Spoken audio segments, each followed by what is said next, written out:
This is WFO Radio. Happy New Year. WFO Radio is back. What's up, everybody? Joe Castello back in the studio after the holiday. That's right. It's 2022. Back to work. Everybody get back to work. I'm back to work. You can see I'm back to work. All right. Share the show, everybody. Let's get it. I'm going to get real aggressive here in 2022.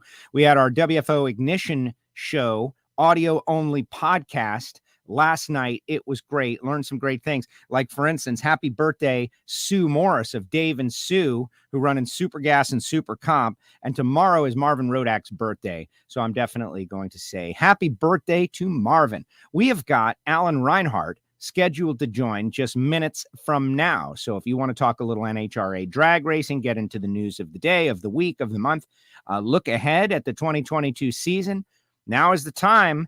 And as I said, I'm super excited and I'm amped up and I am optimistic about what lies ahead in the 2022 NHRA Camping World and Lucas Oil Series season. Now, last week was the big Joe versus Pro, me versus Flying Ryan. I saw a lot of people listen to that show and watch that show. We'll discuss some of it. If Alan has questions, I will answer the questions. But we had a film crew out there and we shot the whole thing. So a lot of that stuff is going to be answered in that bit, which will be up on our YouTube channel, which I encourage everybody to subscribe and click the bell so you can see it when it debuts. It's going to be huge, but it was fun. It was a fun experience. I learned so much. Honestly, what an honor. It was, I've spent a lot of time reflecting on what went down. There's some good news. There's some bad news. We'll talk about it. Shout out to everybody on social media. But right now, 2022, some things stay the same. Like, we honor our sponsors, the people who make it possible, like Total Seal Piston Rings, the leader in ring seal technology. All right. The Larry Morgan episode of Hidden Horsepower is up and available right now. We dropped it between the holidays and it's doing very well. Larry was at PRI and just dropped in on the Total Seal booth and rapid fired a whole bunch of stories. Like, all I can say is that, about ring seal, like interesting stuff, like Hartford had been trying to convince him to use the really thin piston rings for a long time. And Larry was, kind of an old school guy and said no. And then one day, Mike Edwards grenaded an engine at like 1,100 foot and a piece of the piston came out and it was near Larry. And he picked it up and he went back and measured the remnant of the ring. And it was the narrow stuff. And then he called Matt and said, okay. Like, there's just one example of the great stuff that is in this episode of Hidden Horsepower. You should go right after this show. TotalSeal.com, the leader in ring seal technology. Appreciate them. Frank Hawley's Drag Racing School. I told everybody, this is a great gift for the holidays. But now the holidays are over, and it doesn't change the fact that it's a great gift and a great experience. And you should go to frankhawley.com, whether you want to just have the experience of driving a dragster, or maybe you want to become a champion race car driver. Maybe you want to give it a go, right? Get out on the big money bracket racing circuit. I think Frank can help. frankhawley.com. Samtech.edu, really appreciative that these guys are on board, because I think that they are genuinely helping the hobby, the career, motorsports, aerospace, with the next generation. Everybody's wondering, like, who's going to do these jobs? And Samtech graduates are going to do these jobs. Samtech.edu. Tell them you heard about it on WFO. I talked to Brian Massengale at PRI. I was like, do people say WFO? Because some do. But people tell me they hear it on places that we don't even advertise. So who knows? So say WFO. That's where I got the idea. And then there's Marvin Rodak, the birthday boy tomorrow. Now, I don't think I'm going to be on tomorrow. I think I'm going to be using this opportunity to dig out of a giant pile of just garbage that happened during the winter break, right? But Marvin Rodak is having a big birthday. 817-924-6821. I always talk about the coffee. Do I have any coffee around? No coffee. I'm in trouble. No coffee. But I always talk about Rodak's coffee. But the fact that he is a grill meister and has been on television for his grilling skills, that is something that is underrated. And so I used the other day the Marvin Rodak grilling technique that he shared with me. And we had like a ribeye that was like 4.5 inches thick, like a really giant piece of meat. But if you cut it in half, if you halved it, it would have been too thin. So he had to go big. We used the Rodak technique, and it was one of the greatest ribeyes I've ever had in my life, done right here at home. And I'm still like cutting bits of it. Amazing stuff. Call Marvin, 817-924-6821. Everybody loves Road Axe coffee. Big thanks to Marvin and all of you out there. All right, let's get to the voice of the NHRA. Let's go out to Wild West Engineering and have a look at what's going on in his studio. And the great entrance of Alan Reinhardt. Here he comes. Dun, dun, dun. Alan Reinhardt. Sorry, working on my new truck. Yeah, let's talk about this. What is this? This is the truck you told us about last week. 1970 Ford half-ton, 6-cylinder, 3-speed, manual brake, manual steering, no AC, just a what would have back in the day been your absolute basic work truck. It was 6-cylinder, 3-speed on the column.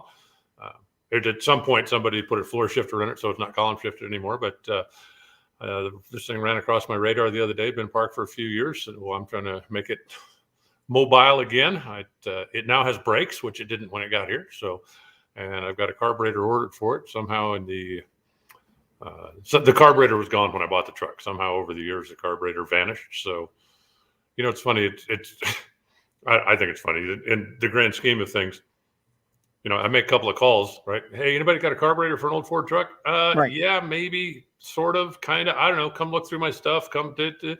So after spending a few hours digging through people's sheds and I finally went, screw it. So oh, look, I can have one delivered for less than $100 brand new.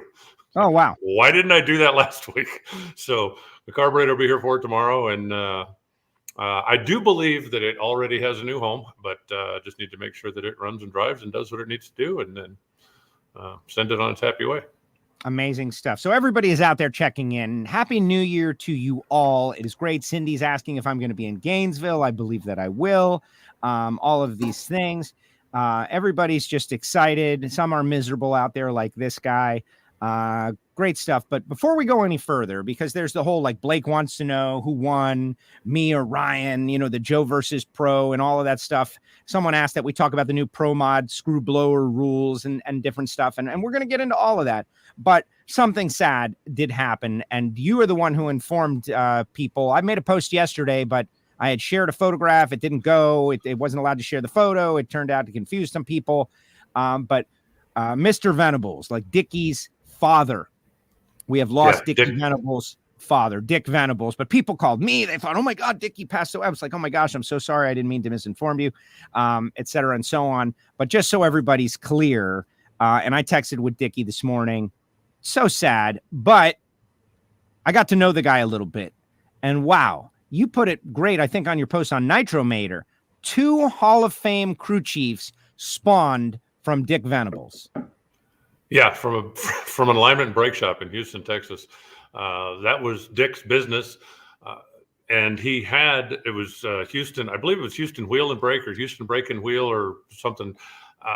But he was involved with the top fuel car. And I mean, we're talking, back in the 60s, early 70s. His son, Dickie, of course, was involved, working with his dad, both in the business end. And then there was this other neighborhood kid that was a friend of Dickie's that, wandered by and ended up getting hired and coming to work and spending some time with him. And he's a guy you might have heard of by the name of Ron Tobler. And so that's where Ron got his start in NHRA, and obviously where Dickie started learning, from his father. I first heard about it from Brian Loans. And so, I went up and put a post out on social media, just, we're getting to the point, right? I mean, it seems like now almost every month, at least, some historical figure in the sport or somebody who's important to the family, we're losing them. And it's a shame, but I think that especially a guy like Dick Venables, even though he certainly wasn't a household name, especially in modern day, but what he contributed and the 2 young men that got their start in drag racing, learning from him, his son and Ron Tobler, what those 2 have gone on to do, I think is very impressive. And, it's just for Dickie, and I don't know the situation. I don't know if Dick had been sick, if he'd been in declining health. But it's just an awful day, no matter what. When my father passed, he had cancer. We knew that his days were numbered. But it's still the day that you get the call that it's just an awful day. And, the racing family, as always, pulls together and shows support and lets everybody, hey, we're still here for you. We'll help you through this. And it's just a bad day. Yeah, well, exactly. And, Dickie, like you've got great relationships with pretty much everybody out there, which is why you've been able to be around for 30 years. And, boy, Dickie has been such, if I ever have a question, he is there to answer it. And not everybody asks me how I'm doing. You know what I mean? Like, not everybody asks me, like, hey, how are you doing? Right. Like, and I don't blame anybody for that. They've got work to do, but Dickie does. He goes out of his way to ask me, are you okay? Are you good? How's things going? Are they bringing him back? That kind of stuff. And not everybody does that. And it's like, man. And I got to go to a barbecue in Houston a couple years back, Tobler, and kind of hang out with Mr. Venables, talk a little old school stuff, look at some pictures. They brought out like a photo book, and watching Tobler and Dickie look at the book with Dick Venables with, dust in the air and a fire going somewhere in the background. It was amazing. And, I dread that day. And I'm so fortunate that my dad is still with us. He's 78 years old and his health is a little, but, like, I'm scared of that day. Like, I'm frightened of that day. Like, I don't want to go through it. And I see you're friends with everybody on Facebook, right? There's like 4,000 people on Facebook, and we have our drag racing community, and we have all these people that we know, and they know us maybe better than we know them because they see us on a screen somewhere or they hear us on the mic. And it's just amazing to go through, and every day there's somebody who's experiencing loss and tragedy, like every single day. And it's tough. It's tough to deal with, but that's one of the, that's what comes with knowing a lot of people and getting close with a lot of people and being, the blessing of being able to know great people. And so, my heart goes out to Dickie, and it's, and to Ron as well. I mean, I guarantee you, Ron feels like he lost a father as well. No doubt. And no, I feel exactly like you do. That being a part of this big community means that some of these personal tragedies that happen to other people are going to touch you and are going to affect you. But it also means that when something happens, you've got this huge support staff. And in my view, it is absolutely 100% blessing. It's not blessing in disguise. It's not blessing. It's not, there's no downside to it whatsoever. The fact that when I have had my personal tragedies, all those people have been there for me, even if it wasn't something on this scale. The fact that I can let people know that, hey, look, you can lean on me if you need it. I'm here for you. And, just knowing, and I'm speaking strictly for myself, but just knowing that all of that support is there is very helpful to me. And so if I can be a part of that group and somebody else feels the same support, then I'm very proud to be a part of that group. Absolutely. Absolutely. And, we'll be back racing here in something like 45 days or I saw a post the other day. Everybody's getting amped up, and I can't wait to give Dickie a hug and what can you do? It's very tough. It's very tough, but we will move on, and we do have some things to talk about. It wasn't really like a big, everybody knows to not break a bunch of news in between Christmas and New Year's. We did have our Joe versus Pro thing that happened, and Blake wants to know who won. So here's the deal, Alan. Have at it, Joe. Come on, screen yourself in the center and brag about your prowess in the Mustang. The snowman from Smokey and the Bandit had a very pertinent line regarding something like this. Like, what was the result? The normal result. I lost. But and so we had a film crew out there. George Castello, who lives in Tampa, came out, who from he works in the truck at the NHRA for the last 30 years, pretty much as you have. And he came out and we shot the thing, right? And so there's details that's going to be released on the WFO Radio YouTube channel. We're going to put that up. I am going to put that in the comment section right now, so everybody can be sure to subscribe. And I don't know exactly when it'll be done. It'll be done relatively soon. But here's the deal. I'm very happy and satisfied with my personal performance, but I did lose to Ryan Ayler, who has a great business over there. Like, he's got a great thing. So I got some photos. I do feel that there are reasons, but when you state what the reasons are, they sure sound like excuses. And I really don't want to give any excuses to being defeated 2-0. I just want to take the whooping and learn from it and be better next time. And maybe there will be a next time. Like maybe there will be a rehash. Here are some photos from the day. Honestly, the track is a historical landmark because of these things. Pretty amazing. Tampa Bay Race Rentals. He had a good time. There was a good crowd there.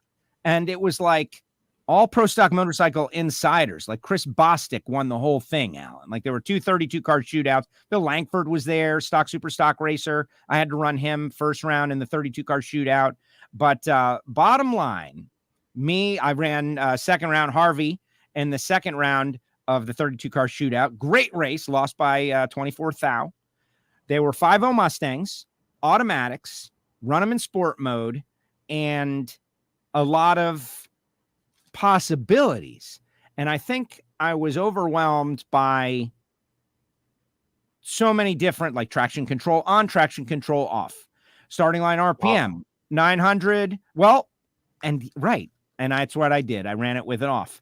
But I had made 2 runs with it on, and they were actually a little quicker.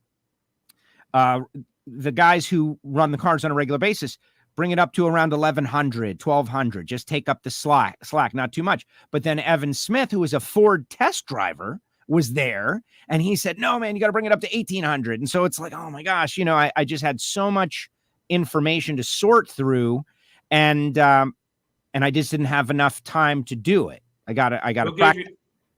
Who gave you the best advice that you didn't follow? No, what's funny is you, which was what? Bring Kevin McKenna's car. Kevin McKenna's car. We'd have tore him up, man. We would have tore him up. But honestly, K-Mac, I know you got your car being worked on. How about if I make a couple of test hits for you just to make sure it's right? Yeah, great. I'll bring it back clean and full of gas. Have a nice day. In the rematch, we're going to do that. And I think that Ryan is obligated to give me a rematch. It's going to become an interesting thing. He has a great little business. There were a lot of people out there. It was a very fun experience. I would have liked more than one practice run, to familiarize myself with the track, with the car.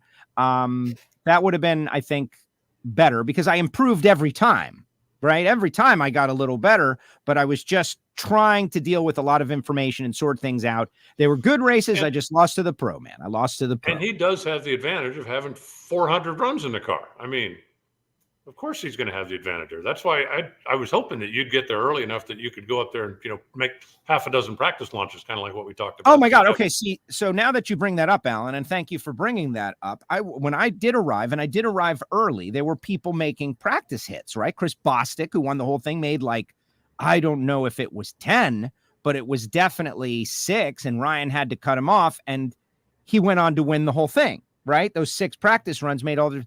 I was restricted to 1 practice run by Ryan. And... Well, that sucks. If you got to race him and he's got 400 runs in the car, why would he restrict you to 1? Well, he told me that he had only made 1 run that day. And so that it would be fair. Yeah. John Force only made 1 run today. So who's got more experience in a funny car? Him. Yeah, I didn't want to bring up any of this stuff, Alan, but now that you're kind of going there, right. I did feel like I one run before an elimination against someone who owns the cars and knows the facility and has done countless A/B testing as to what the right way to run is. And I got 1 run. But I went up there and my first run was, respectable, but not great in first round. Losing. And then second round was a much better race. But I just feel like if I could have gotten like you said, half a dozen, what's better? This or this? What's better? This or this? I felt like I would have performed better, but I didn't perform badly, which is the thing. I didn't perform badly at all in my third hit. I'm getting down there. And I think that something can happen in the future. But really though, whether I lost or won, I would have loved to have won. I let a lot of people down. Everybody was rooting for me, beat Ryan. It just seemed a little unrealistic. But the experience of staging up against a professional pro tree drag racer And it's like when it was going down, like, oh my God, man, I'm in this now. I could look like a fool or whatever. And feeling that intensity, right? Everybody's watching, feeling the intensity. This guy has won Wallies. I got to go up there. I got to do it. And I did it. It was a great experience. And it also illuminated, like, I thought of Ron Capps and Greg Anderson. I thought about those guys doing it with the weight of the entire earth on their backs and performing at that high level. And I'm laughing about me being in a rental Mustang practically in a track where there's nobody around. And then thinking about those guys, televised sport. Like I couldn't stop thinking about Angel going out there and racing for Vance and Hines on a motorcycle and having to put it together. The feeling of loss, it's terrible. Like avoiding loss versus feeling the enjoyment of a win. Like, I think drag racers want to avoid the loss, maybe more. Like losing sucks. What's the last thing that went through your mind before you went into full stage? Roll in as deep as I can, but not too deep to catch the guard beam and turn on the red light. Like, how far can I get in? And that's, like, how much am I bringing it up? That's another thing. Like, okay, so in retrospect, I should have staged first. But Ryan got in there on me, and so now here I'm trying to stage last, and I can't go in as deep as I would have wanted. I should have staged first. I should have negotiated more practice runs. I should have excuse. I lost, but I had a great time. And you know what the best part though of it all was, honestly, seeing this guy, who I know that you reached out to him like right after his incident and everything. But what was cool was totally organically, Corey's out there and he's still got his metal erector set, whatever you want to call that, erector set, right? But he decided to go get in one of the Mustangs, and he made his first run down a racetrack since the incident. Do you want to see it? Do you want to see it? Sure. Here it comes. Sure. Corey Reed, pro stock motorcycle racer, back from a horrific incident in Charlotte. Healed.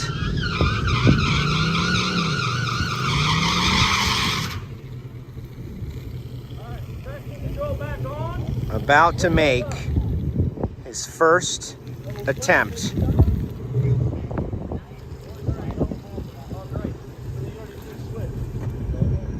Got it sitting pre-stage. He's going to have to work that brake pedal.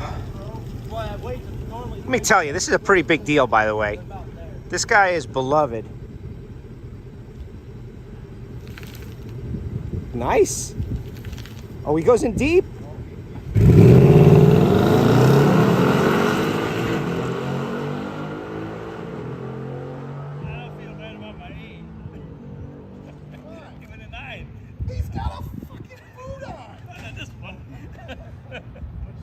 And there you go.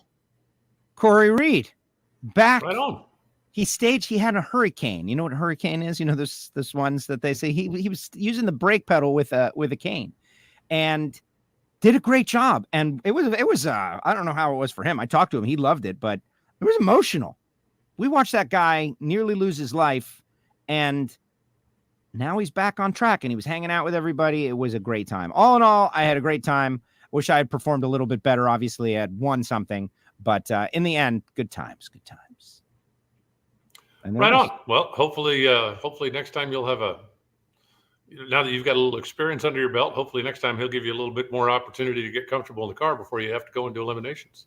Well, that's exactly right. Like for me, this was like a fun exercise, but what I should really have been doing is negotiating more practice runs. Like I got to get 5 practice runs, man. You own the cars.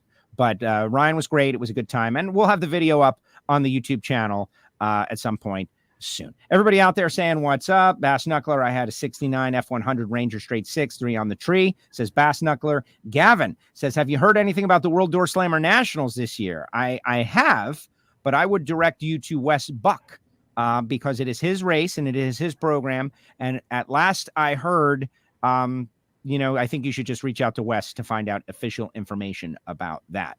Let's see. Everybody's saying Happy New Year. Can't wait for the Winter Nationals. Understatement of 2022 so far? That's right up there at the top of the list. Yeah. Definitely. This guy wants to know, are you flipping the truck or are you keeping it? Says Derek. I think we've already answered that question already. That's the whole deal. I see you haven't gotten rid of the couch yet, says Jim Essex. I'm really stunned that one of our listeners have failed to come and take that from you. Well, it was cold and rainy here over the weekend, so I wasn't going to roll the thing out there in the rain, but sun's supposed to be out the next couple of days, supposed to be back in the 70s by the end of the week. So I think that'll be a good time that I will set the couch out and let some neighborhood downtrodden, down on their luck, homeless person have a more comfortable place to sit and sleep. Exactly. That was once used in a Asian massage parlor. Hey, look at that. Good Uncle Joe. That is good. Everybody weighing in. Tony weighing in. It's a gift out there for folks to be needed. Let's see.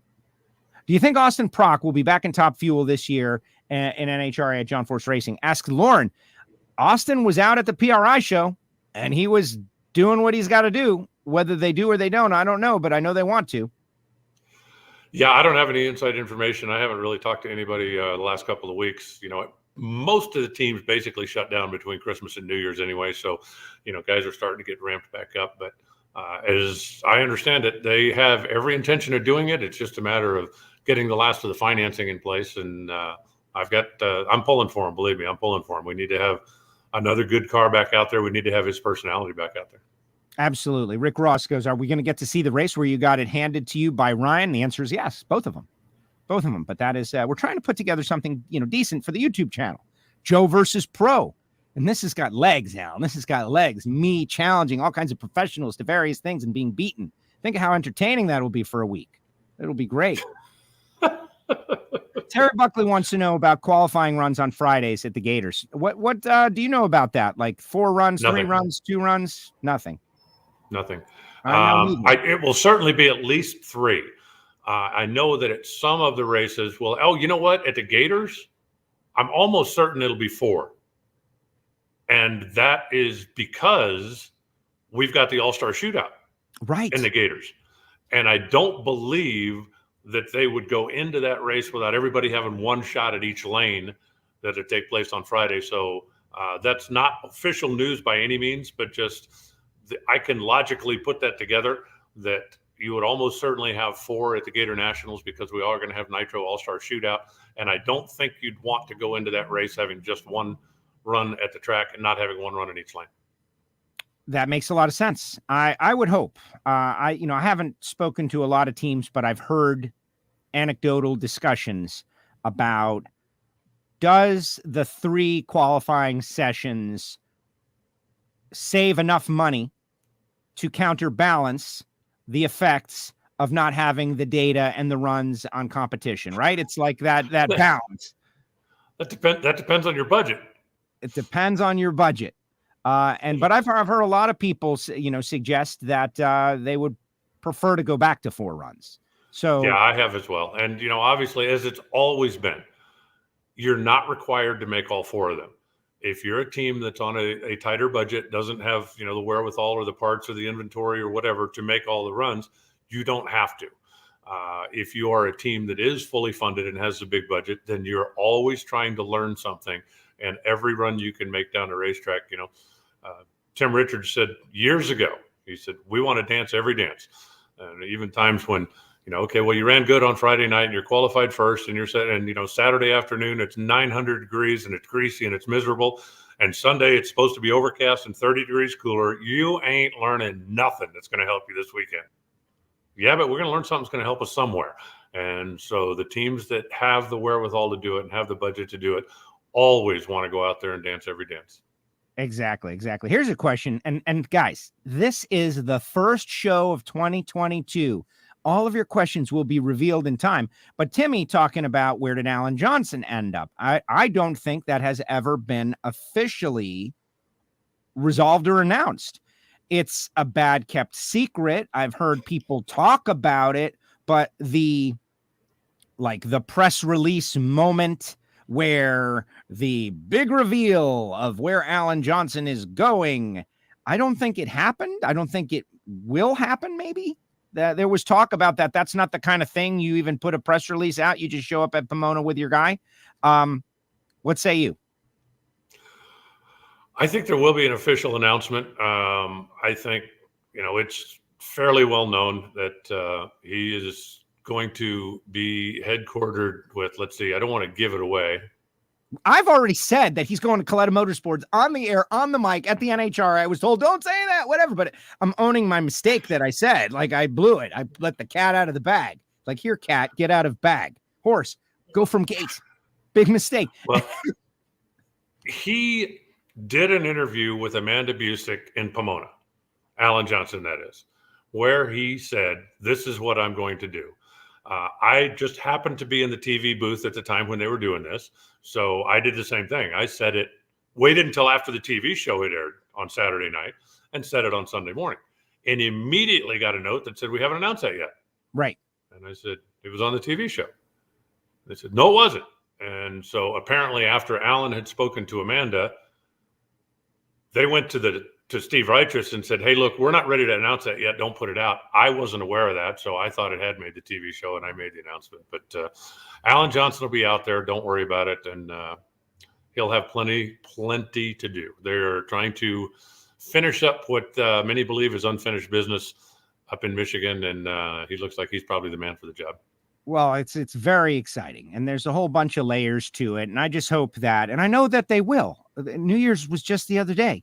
The news rollout is going to start now. There's a lot of information that has to be put out because testing is going to start real soon. I don't know, I know some people at some teams are going to start testing in various areas, some even around here, and you can't lie to people's eyes. Like, they say, oh, there he is, right? And then somebody is going to go on Twitter with a picture, and that's it. It's out. So you might as well get ahead of it. Monica says that Ryan set me up. He knew I was a strong force and only gave me one run. I don't want to believe that. I think he was just being a racer, negotiating very, very hard. And like, Jeff, you didn't lose, Joe. You learned. Don't forget it. Oh, no, I learned. I definitely learned. Launching with a cane, talking about Corey Reed. Yeah, it was amazing. It was amazing. Jeremy says, Happy New Year's. Are you ready for the 2022 season to start? Alan? Yes. Absolutely. Happy New Year. Chris Garrettson saying, Garrettson, just like the rest of us, you have to just suck less. Right, exactly. Just try to suck less. Garrettson, did you get into the Gator Nationals, Garrettson? That is the question. The big sub story was stock and super stock racers trying to get into the Gator Nationals. And from what I understand, Stock Eliminator, sold out, whatever you want to call it, in like 6 minutes, 4 minutes, something like that. And I don't know this, but I hope that they are again going to run Gator Nationals class eliminations at the Baby Gators, because there isn't a quota at the division races. And so guys that want to come down and run for class at the Baby Gators are going to have an opportunity to do that. When I become the czar, now see, I'll get in trouble here because somebody from NHRA will go, don't say that. When I become the czar, if hypothetically speaking, you were to go to the Baby Gators and win class, that would get an automatic entry into the Gator Nationals. Just like if you're in Indy and you win class, then you're automatically in the eliminator, even if you didn't necessarily qualify in the 128, that would give the racers a whole lot more incentive to go down to the Baby Gators. And then, of course, the guys that have 900 grade points would go, but wait a minute. So you can't make everybody. But, you mentioned that, though, like, people need to realize, and the Lucas Oil Series racer, like, they are loved. They are the backbone of the sport. We love them. We love the cars. Once upon a time, and you'd know better than me, like, the way it worked, but I know why. There's only so much real estate in the pit, and everybody's rig has doubled and sometimes tripled in size. And a lot of racers are bringing 3 cars, 4 cars to the racetrack, and they're getting grading points. A lot of them are professional Lucas Oil Series racers, and so the quotas have come down, and it's harder to get into the race. You need 8 grading points to have made the Gator Nationals and Stock Eliminator. That's a lot. But at the same time, so what about that? People don't like that, but at the same time, you can't admit everybody. It seems like a system that works.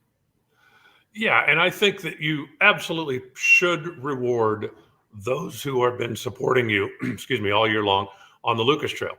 And that's where the grading points come from, right? If you run the Lucas events, you run the National Open events, then that's where you get your grading points. And I think that as a sanctioning body, NHRA should support the racers that have been supporting them.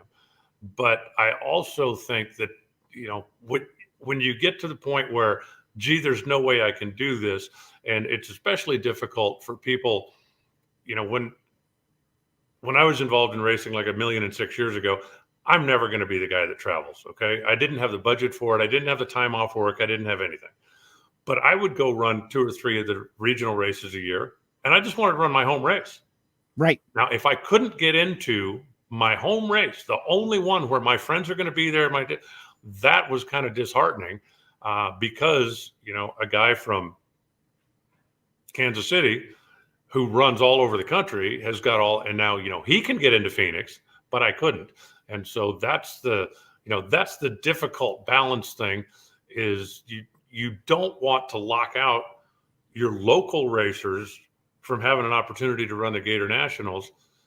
And just because, they only run 3 or 4 races a year and whatever, whether they don't have the budget, they don't have the time off work, but making a commitment to go get 8 grade points makes you a pretty serious racer. And there are a number of racers that run 2 or 3 regional events a year that would still love to run their home national and don't get an opportunity to do it. And I also think Gainesville is going to be even more flooded with racers like that now because we don't have Atlanta. Right. And so the number of Georgia racers that, if you're in the Atlanta area, I think you either adopted Charlotte or you adopted Gainesville as your new home national event.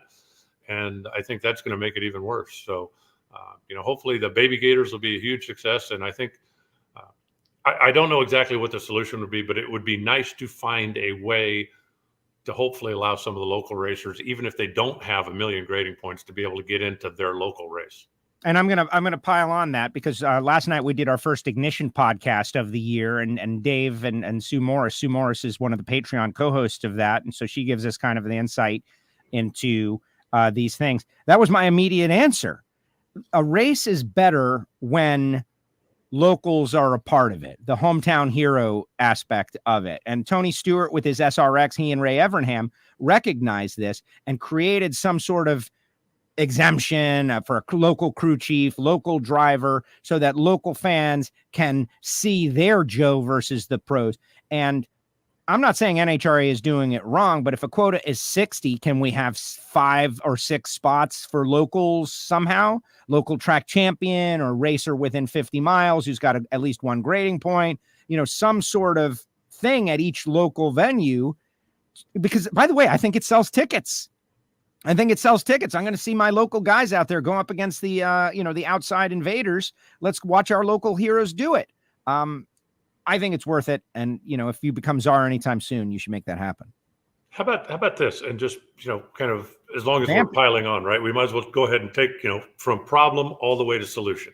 Yes. We've already revealed where Alan Johnson is going against this. So let's keep going. Whatever your quota is. Okay. And let's say that your magic target number is 64 because that gives you a nice even round count, right? No buy runs, that gives you a nice even round count. If you go to 65, then you've got an extra round in there. And that just makes it more difficult from a time perspective, if not from a real estate perspective. So let's say 64 is your magic number.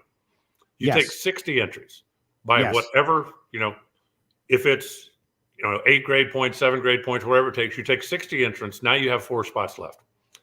You go to and this works not everywhere, but it would work in Gainesville because you have the Baby Gators the week before. So now, if you make it to the semifinals at the Baby Gators, you've got an entry into the Gator Nationals. So for a local racer, I'm not giving it to you for free, but I'm giving you the opportunity. And if you come down to, okay, well, the 2 that were in the final are both already in, okay, well, then you can just kind of move back a little bit until you find your top 4 finishers that didn't have the entry and bring them almost like, if you win a heat race, you move on to the A main kind of thing. Yes. But that way you've at least got an opportunity.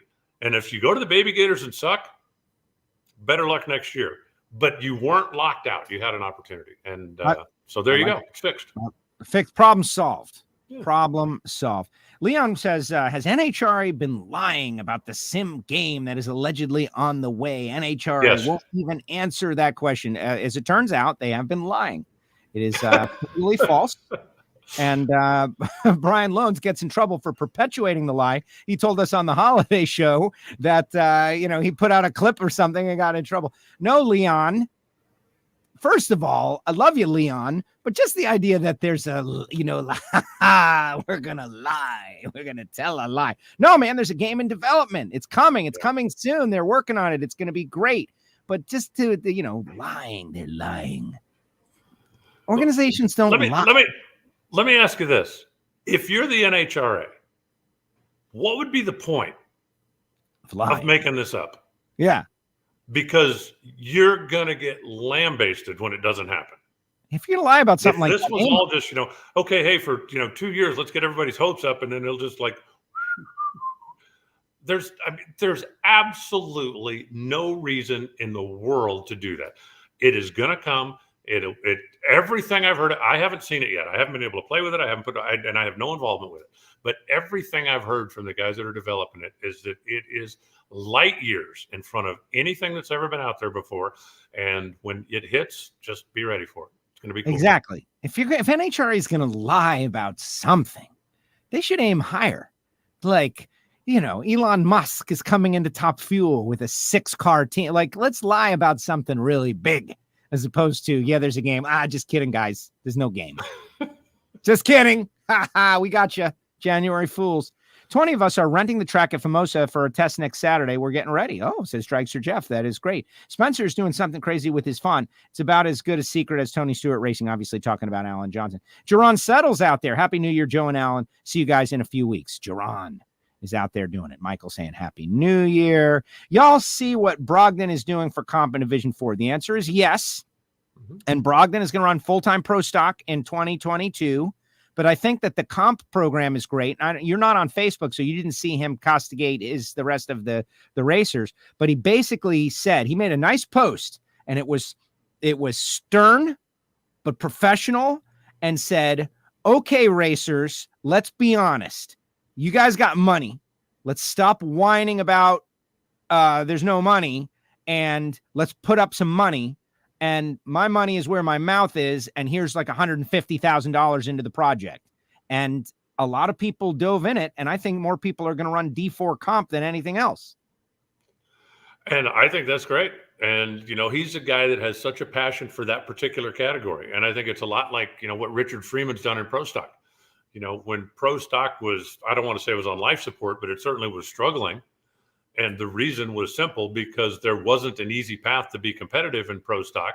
And so Richard Freeman, even though he knew it was going to cost him personally wins and championships and opportunities by putting more cars out there that he was going to have to deal with, but he made a huge investment for the betterment of the class. And for Roger Brogdon, it's financial, but he is willing to make the huge financial investment because he has the same amount of passion for the class and for the category. I love comp, but comp has gotten pro stock expensive over the years, and it's just a very difficult business model. For the people that love comp and race comp, they don't want to do anything else. Okay. They don't want to go race Top Sportsman, or they don't want to go race super stock. They love comp because of what it is, because of the formula, because of the wide open rules package, and because it's performance based, because you're not going to go down there, go too quick, and then have to lose because you went too quick. But because any category that's performance based is going to be exponentially more expensive than a category that's not. And that is what's happened to comp. Over the years, it's gotten so expensive to compete that some people just can't. And by Roger putting up the extra money, and everybody else that gets involved, I applaud them.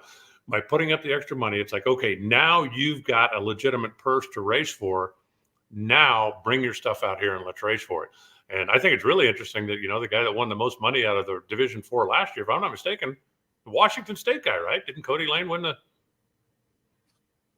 I think he did well. I don't have that off the top of my head, but I can tell you also Roger Brogdon, speaking of leadership, and Roger's doing very well for himself. Okay. There's a lot of big roofs down there in the Houston, Texas area, and he's doing real well for himself. But also the other problem with comp, right, And not that I don't dislike the Sunfire, but no, you know, I hate to say this about someone's race car, right? But those cars were not the most energizing of hot rods.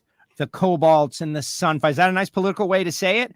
Brogdon realized, like my dad says it to me all the time, I wish comp was like it was back in the day where these amazing cars, and he's thinking of Frank and Linda Mazzi, and he's thinking of Fiat Topolinos, he's thinking crazy stuff, right? Brogdon went out and built himself some crazy stuff. A comp car that isn't the Aero Bullet Sunfire Supermod, that it's something that someone's going to look at it and say, wow, that's a badass race car. I love that thing. And it could be in a magazine. Whereas, and you know, no disrespect to the G5s and the Sunfires and the Cobalts. It's very aero front wheel drive GM economy car that you buy for a 17-year-old teenager as their first car. And you put all the racing stuff in it. It looks pretty cool. But when a fan sees it, they say, that's the car you get for your daughter when she's 17. Okay, Joe, you're a racer. You're going to go race in comp. What are you building? Oh, man, I don't know. I have to put some thought into it. Can I answer next week? Well, but the problem is you can't, giving up the performance advantage is not a good way to go out and win races. There's a reason that there's so many of those little Aero Bullets out there, and it's because there is a performance advantage.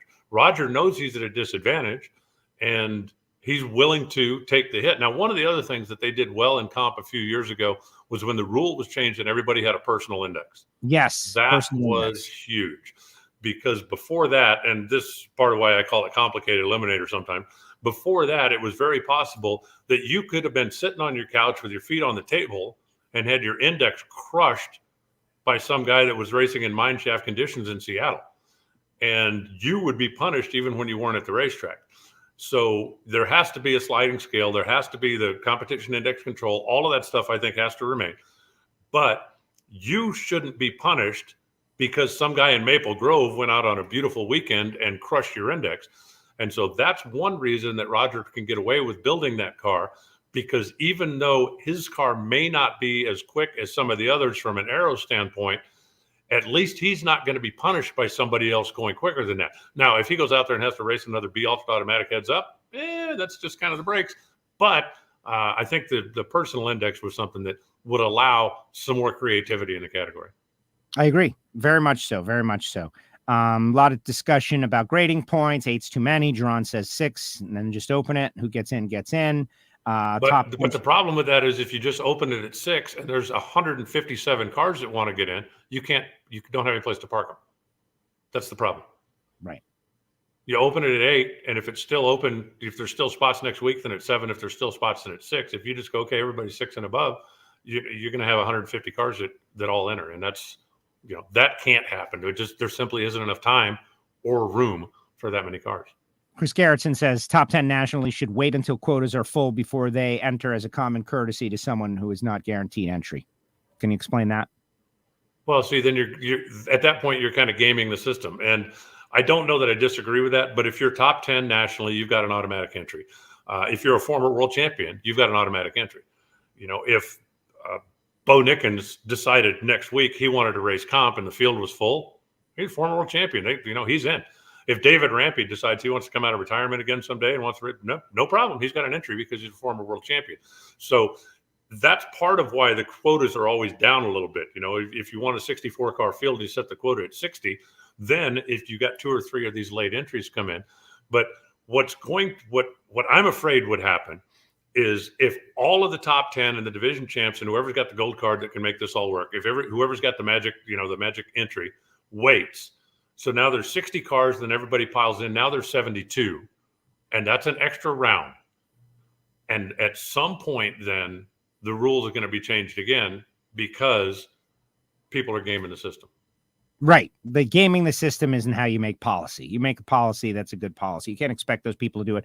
By the way, waiting, I don't know if I like that. Jeremy says, what would you think about a No Prep Kings invitational race at an NHRA national event at one of the wide tracks? NHRA runs 2 lanes. No Prep Kings runs 2 lanes. I've been watching that more often than I ever have. I watched this season because I like the idea that they're on a racetrack now, and I know a lot of the personalities. Pat invited me out to the one at Palm Beach. I got familiar with it. It was pretty cool. It's very entertaining. I don't see the necessity other than to make it convenient for us drag racing fans to see all that stuff at the same time. Maybe expose us to them and them to us. Steve Petty. Well, here's the deal about No Prep Kings, okay, that I've come to the conclusion. The driver personalities are different people. The tuning personalities are the same people. Adam Dresiach is out there. Steve Petty won the championship with Jose Gonzalez, won the championship with Ryan Martin. Like, it's, Proline. It's all, a lot of it is the same right beneath the surface. And, drag racing's drag racing. I love the fact that we might have an opportunity to get some of the No Prep Kings fans to come watch an NHRA event for the first time and expose them to what we do. I love the fact that the No Prep Kings would have an opportunity for the hardcore NHRA fan to get a taste and see what they do, because it's racing, right? If the cars are cool, I'm all for it. But from what I know of the No Prep Kings, the amount of time that they spend negotiating, setting up the races, doing the stuff, making it all happen, how would you make that work in an NHRA show that is scripted to the point where it's scripted? I know when some of the guys have been out here, and I have never personally experienced this. Joe, if you've been there, you probably know more about this than I do. But fans that go out there, they think, they literally have lined up to the point where they've had to close streets out around Tucson Dragway because the traffic was lined up so far trying to get in, which is wonderful. Yes. But then they get out there and it's like, okay, 2 cars go down. Now they've got their negotiation. They're setting up their shots. They're doing the stuff. So the on-track action is not like a boom, boom, boom, boom, boom thing. No. Like people get used to in NHRA. So if they're going to spend 30 minutes or 20 minutes or whatever it is negotiating their next race, what are you going to cut out of the NHRA show to make time for that? Having the extra 2 lanes that you don't have to prep differently, that would be the only way it would work. But how are you going to make the timing work? Because their show is 4, 5, 6 hours long, right? Longer. As is ours. So now what are you going to do? Yeah. The thing about No Prep Kings is that it's a television show. And when you go, you're an extra. That's the thing. And I've been an extra on some film sets and TV sets, and you go and you're there and you get to watch it all happen and everything. And it's very interesting and it's highly entertaining. I was on Burn Notice once. It was good. I was in Ace Ventura, Pet Detective. These are my credits that I'm throwing out there. And it's great. But you're an extra on a set when you're at No Prep Kings. And there are periods where there's no sound going out. There's they're filming a show. That is their prime directive. Whereas when you're at an NHRA national event, you're at a sporting event, which is it's a different thing. A lot of people don't understand it. I'm not saying one is better or worse, or they're just 2 very different things. And I'm a media person. And so I noticed that immediately. That I was told that they have 8 film crews running around at No Prep Kings to cover the event, and these long golf carts and sound guys running around capturing all kinds of stuff that we don't even know is happening. Our system is very different than that. I don't know. I want more fans for everybody. So if we have to do something, run an ad in their show, like, I don't know, maybe we should do that. Like, I don't know, but 330 miles per hour to 1,000 feet is pretty impressive no matter what kind of cars you like. And I think it can bring in new fans, and we need to try to get new fans at all times. That's it. Like, did you see the 1320 video that the guys put out from Pomona? As soon as I got to Brian Loans, I turned it off. I was like, enough Brian Loans. Okay. He's in my life all the time. I hear Brian Loans. I did see it. I'm kidding. But these are guys that are very involved in racing, mostly street car stuff. Yes. And I don't mean racing on the street, but I mean, drag week and that kind of stuff, mostly street cars, serious race cars, but street cars. And they are very, very heavily involved first in drag racing, not NHRA event drag racing. They came out, they got some behind the scenes access that, okay, I'll grant you, not every fan gets, but they got an opportunity to come out and see an NHRA national event at the finals. And then they put together, a 7-minute or 8-minute video, something like that. And they were blown away. The number of times that Kyle was talking about, wow, you don't see this at one of our races. Wow, this is way, and because he had never been exposed to NHRA.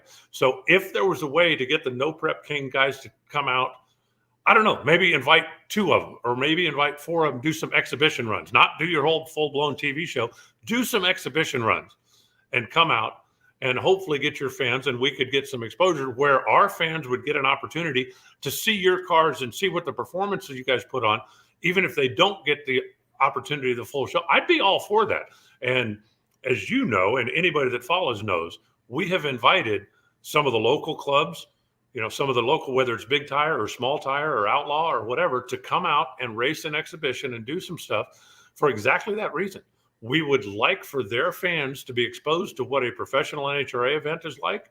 And we would also like for our fans to see what they do, especially if it's a regional. And I'm killing myself because I can't think of the name of the Texas group that was down there. I think they came to both Dallas and Houston a couple of years ago. Yes, Unrelenting. Not that. My gosh. But we also would like the hardcore NHRA fan, right? And there's a number of them.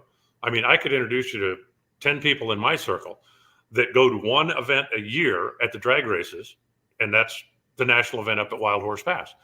Now, if we could take them and go, hey, look, this is some really cool racing that happens. There you go.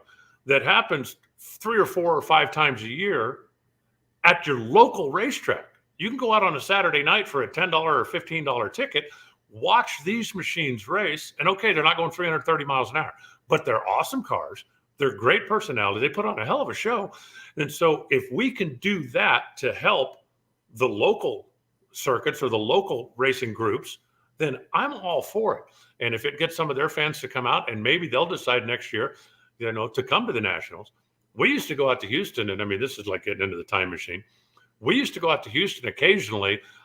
They'd have a streetcar night out there where it was instant green, no scoreboards, pretty much run what you brung. There was no announcer. It was just, Joe, you want to race? Okay, pull up into when it's our turn, we pull up.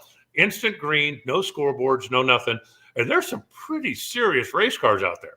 And there were some pretty serious guys with fistfuls of cash out there that were, this is what they do. This is their form of racing. Well, we'd roll in there with a pro stock car because we wanted to make a couple of 3 test hits. And the number of people that came over and have never seen one of them, have never had no idea that this was part of drag racing. It's like, you live in a community that has a professional event come in once a year. You have one of the super tracks. You're obviously familiar with the racetrack. You're here. But the fact that they had never even considered coming out to the NHRA national event. So we need to figure out a way to do that crossover. And that's one thing that I think over the last few years, NHRA has been really good about. Let's reach out to some of these local groups, come out. And now if we could do that with the No Prep Kings, I'm 100% for it. We couldn't have them come in and do a complete production. There's just not enough time in the day. Right. But if we could have 2 or 4 of their cars come out, make some exhibition runs, show off to our fans, this is something that happens that you can keep track of. And kind of like NHRA, if you want, you can follow them on TV.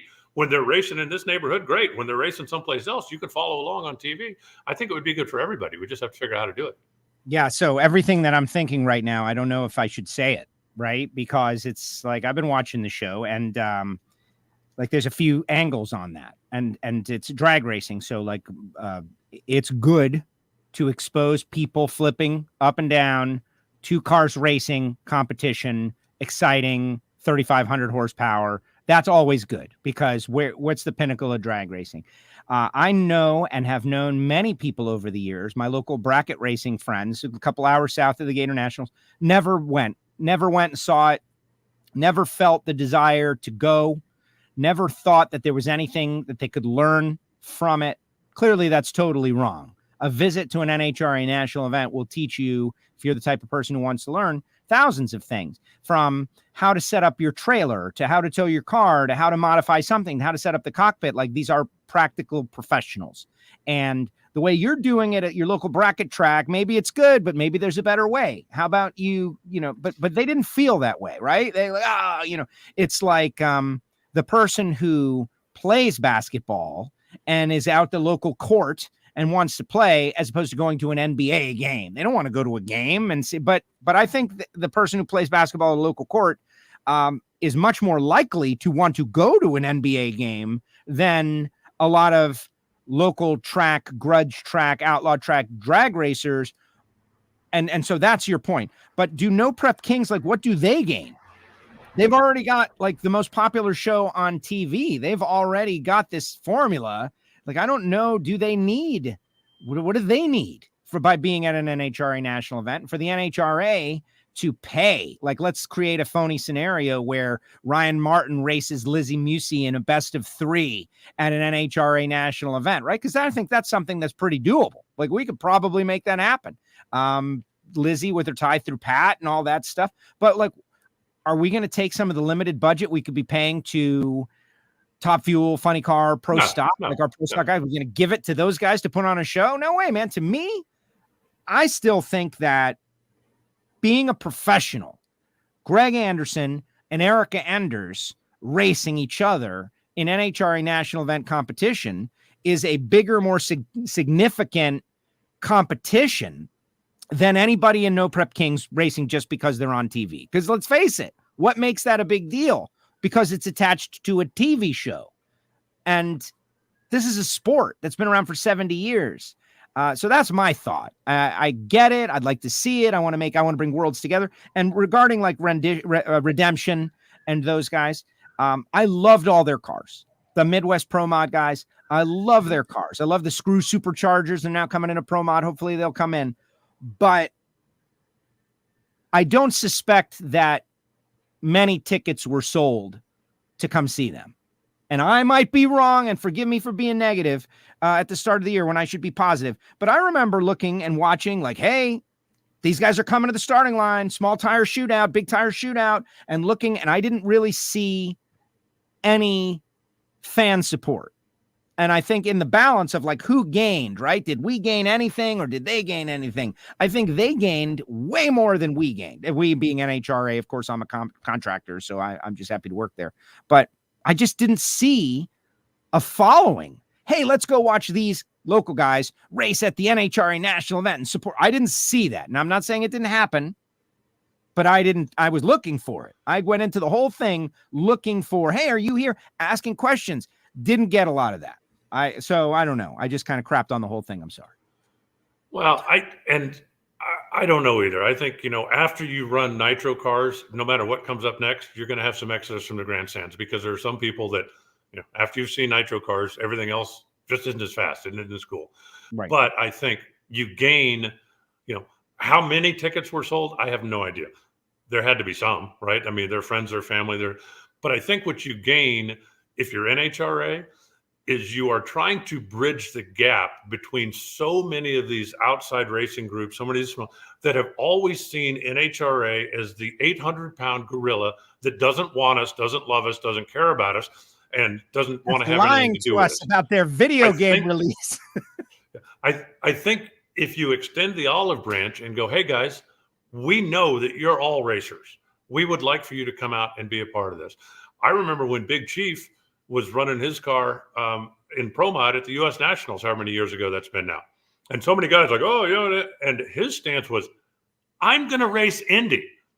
Yeah. I'm an outlaw street race guy that is going to race Indy. And he knows his car probably not fast enough to qualify. It wasn't.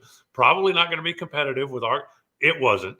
But he was doing something. And one of the things he said I thought was great. He said, all of you guys that think whatever I'm doing is stupid, what are you going to be doing Labor Day weekend when I'm racing at Indy? Right. And you look at, like the Mountain Motor Pro Mod guys, and I've spoken to a number of them over the years. They've always looked at NHRA as the enemy, right? They don't like us. They don't have any use for us. They don't, our cars are faster than theirs. And, and then when NHRA reached out and said, how would you guys like to come be a part of this? It was like, oh, pick me, pick me, pick me. The first year that the Mountain Motor cars came to an event, Lones and I got in a golf cart and went down to the pits just because we wanted to, some of the guys, obviously we know, some we don't, but we wanted to go down, see them, make sure we had our information right. And every trailer we walked into, guys were running out of the trailer. Thank you so much for letting us come race an NHRA event. I think that, just the fact that you're gaining goodwill with these groups is worth whatever you're doing, even if you're not selling an extra 1,000 tickets. But for so many years, a number of drag racers, serious hardcore drag racers, have looked at NHRA as the enemy. And I think that getting past that is worth whatever it takes to bring them out to the racetrack and let them be a part of the show. Well, it's, definitely like Drag Race Central, who comments on a pretty regular basis and has got some good comments. And of course, based on his name, you'd think he knows what he's talking about. He says No Prep Kings fans hate NHRA though. And Spence responds, most of the No Prep Kings people used to be NHRA fans, but left for one reason or another. If NHRA wants to get them back, they first got to figure out why they left. Okay. So man, I had a guy on last night. He's a Patreon and he's like me in that, like, what is NHRA doing? No, that's an opinion from 10 years ago, that NHRA is this evil empire. Like for 10 years now, they have been doing the right thing and positive things and reaching out and all kinds of positive things, trying to be a new NHRA and have been a new NHRA. It's just like a thing. No Prep Kings fans. I can tell you No Prep King. I went there and I walked amongst them. I was by myself. I was eavesdropping on their conversations. They are television viewers. They are TV viewers. They're not drag racing fans. They're there to watch their favorite show, which is on a lot. It's on a lot. They watch their shows like, man, if I could go and hang out where Jerry Seinfeld and, George Costanza were and watch them do stuff for the Seinfeld show, I would have done it. Remember in the second episode when this guy said this to this guy? Yeah, that was a great episode. Like they're talking about the show. They weren't talking about race cars or chassis setup or points, or they are TV fans. And so I disagree that most of the No Prep King fans used to be NHRA fans. Maybe they were. I think we did lose a lot of fans over the years, going back to the 1320 thing, going back to a bunch of stuff, whatever. But I'm okay with losing those people because they're negative curmudgeons. Like if they don't want to be a part of it, goodbye.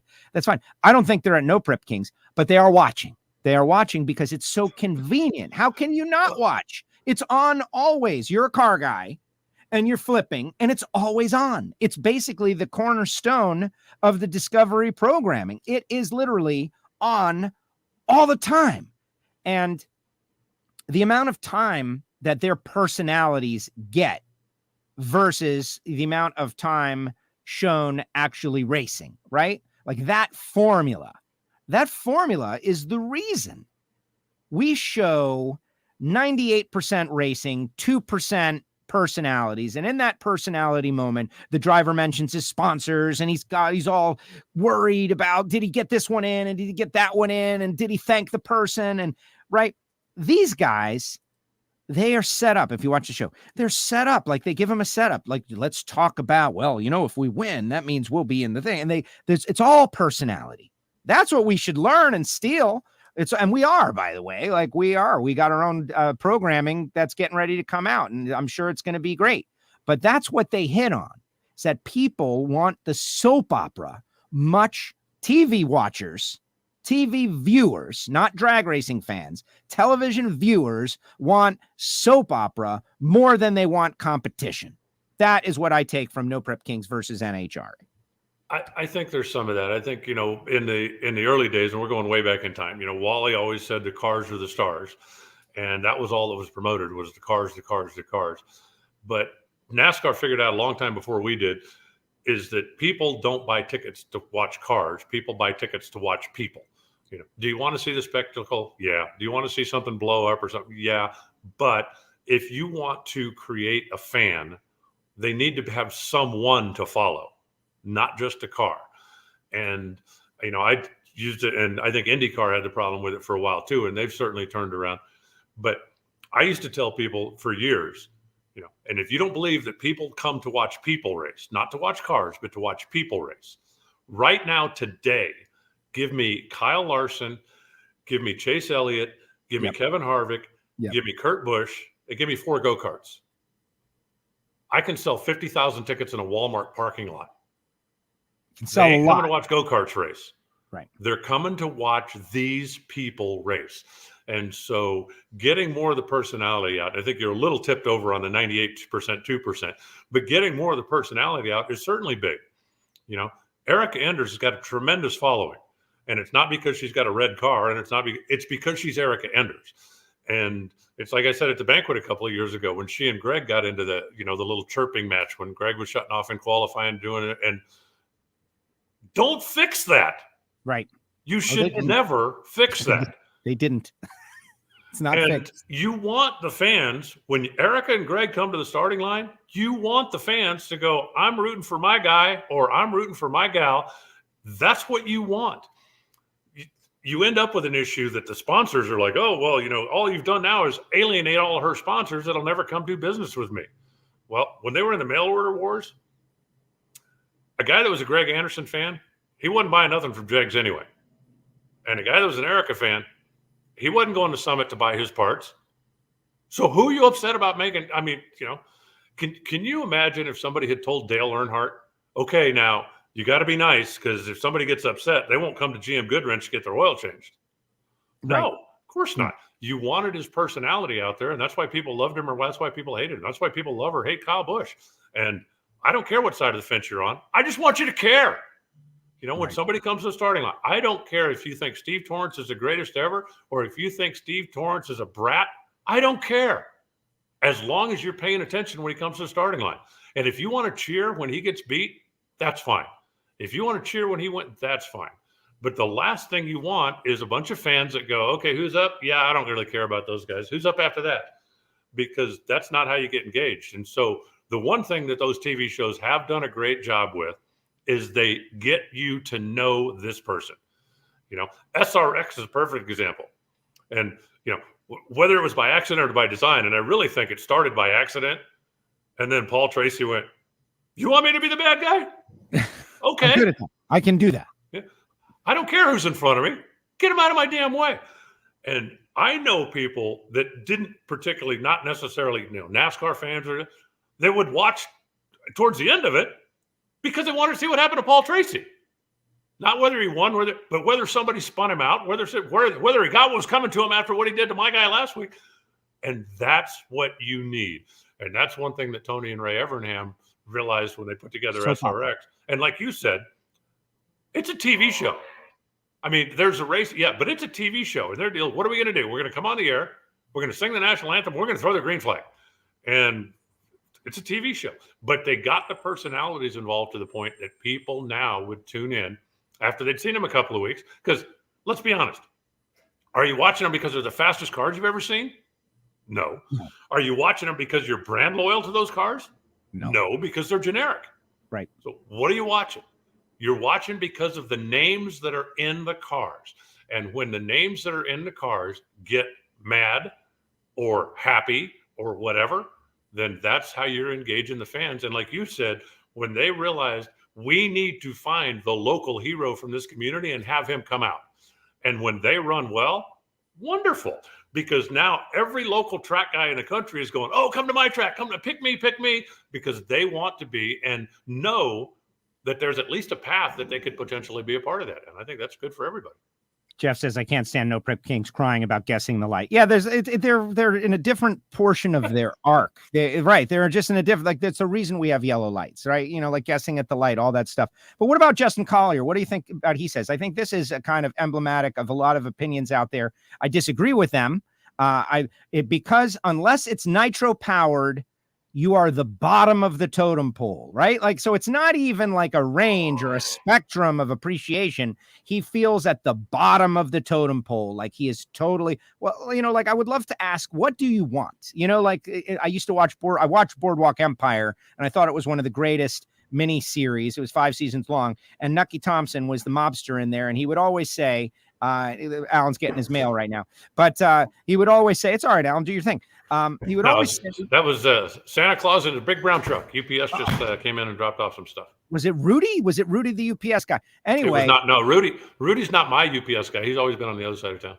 Got it. So anyway, Nucky would always say in a negotiation, like, what do you want? Right. And so I would say to the Justin Colliers of the world, like, what do you want? Do you want to be on the TV show? Do you want to be the star of the TV show?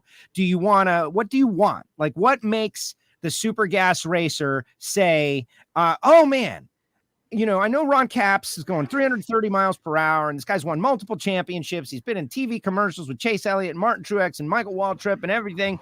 But man, he's not the top of the, like, what solves that problem for the sportsman racer that makes them say NHRA is doing a good job for us now? Like, what do you want, Justin? That would be my question. And I don't mean this in a mean or derogatory way. I mean it in, like, I think, as someone, and I know Alan does, like, is trying his butt off to try to highlight every racer out there and make them the star for the time that they turn out, the time that they turn off. And I can tell you that we, like Nikki and me and the social media team, we're desperate to make you guys feel like something special and expose your cars and your stories. And you're kind of crapping on it by saying you're at the bottom of the totem pole because you're not Nitro. It's just not true, Justin. What do you want to remedy the situation? And I mean it, like, super respectfully and with a curiosity. Well, the Nitro cars are the stars of the sport. There's no doubt about that. And everybody knows that. But as far as what's being done for the sportsman, over the last few years, there have been a number of things done. At every event where we race the alcohol cars, there is a Lucas Oil television show. And if you make it to the final round, you're going to make it on TV. Not necessarily get interviewed, but you're going to make it on TV. One of the things that came into play, however many years ago it's been now, 7 or 8 years ago, the change to the Sunday format, so that unless bad weather, something stupid, something ridiculous happens, but the schedule is every Sunday to make sure that the sportsman cars are done before the pros, because we want you guys to have an opportunity to run when there's more people in the grandstands. And towards the end of the day, usually by then, most of the fans, they've been back, they've got their autographs, they've got their T-shirts. So after we run the semifinals, they're going to kind of hang out and watch what happens, because they're waiting for their pro finals, but they're still going to pay attention to what's on the track. So NHRA made a huge change in the schedule with the idea of two things. One, we want you to have an opportunity to run in front of the fans when there's the most people in the grandstands possible, especially on Sunday afternoon. We can't make the fans show up at 8 o'clock on Thursday morning to watch your first time trial run. Sorry. The other thing that kind of morphed out of that whole thing was the Parade of Champions, where if you win, you now have an opportunity to come down on the return road in front of the grandstands and tell your story, and have a couple of minutes where you get to have the spotlight, where you get to be the star of the show, and you get to talk about what you've done in front of the fans. NHRA puts together a video package for all the winners that gets sent to you afterwards, that has this interview, that has your run, that has the stuff that you can have show to your grandkids for the next 100 years, or take to your sponsor if that's what you need to do. But that's something that we've done specifically for the sportsman. Yeah, I don't even know that. I didn't even know that they create if you win in sportsman, you could get a nice little video package of the deal. Didn't know that. Another byproduct of this, and it was another reason partially that it was done, was that then the sportsman guys and gals can go to the winner's circle and get their pictures and things done before the pros get there. And anybody that won before and after will tell you, if you won before, when the pros got the winner's circle first, and there was one winner's circle, right? Especially in the Winston days, there was one winner's circle. So Top Fuel, come on in. How many hats you got? 900. Funny car, come on in. How many hats you got? 800. Pro Stock, come on in. Motorcycle, come on in. Da-da-da-da. By the time you get to the Super Street guy or the Stock Eliminator guy, it's 11 o'clock. And literally the only people there are two photographers and your mother, if she hung around that long. And this way, you get all of your stuff done. If you want to hang out and watch the pros race, great. If you don't, you can go back, you can get your trailer loaded up, and you're ready to go have dinner at 5 o'clock in the afternoon instead of still waiting in line at the winner's circle at 10 o'clock Absolutely. At night. And that's the way it used to be. So, there has been a lot of things done over the course of the last few years, specifically to try to make it a better experience for the sportsman racers. And I'm sorry, but if we get into a weather situation, the pros are going to take precedence. We've got TV windows that have to be met. Right. We've got, the vast majority of the ticket buyers come to see them. They are going to take precedence. But the NHRA has gone way out of their way, in my opinion, to try to make it a better experience for the sportsman racers, assuming that everything runs on schedule, everything runs the way it should. It doesn't always work out that way, but they have certainly tried to do that. And I'm sorry that you feel like you're the bottom of the totem pole just because your car doesn't burn nitro, but I hope you don't feel like when you pull to the starting line, if Joe's on the microphone or I'm on the microphone, that we're going, okay, just another dumb super gas car. How long till funny car? Right. Because exactly. It's a little that's certainly not what we're doing. He says his coverage of each racer and team at the event is great, and he just wants more TV time. And I get it. Like, here's an example, and we've gone negative. It's gone dark now. I'm going to bring it back. Don't worry, everybody. But I remember being at the U.S. Nationals a couple of years ago, and rain was on the way. We were trying to hit a live TV window, and I think John Force was in the final. Okay.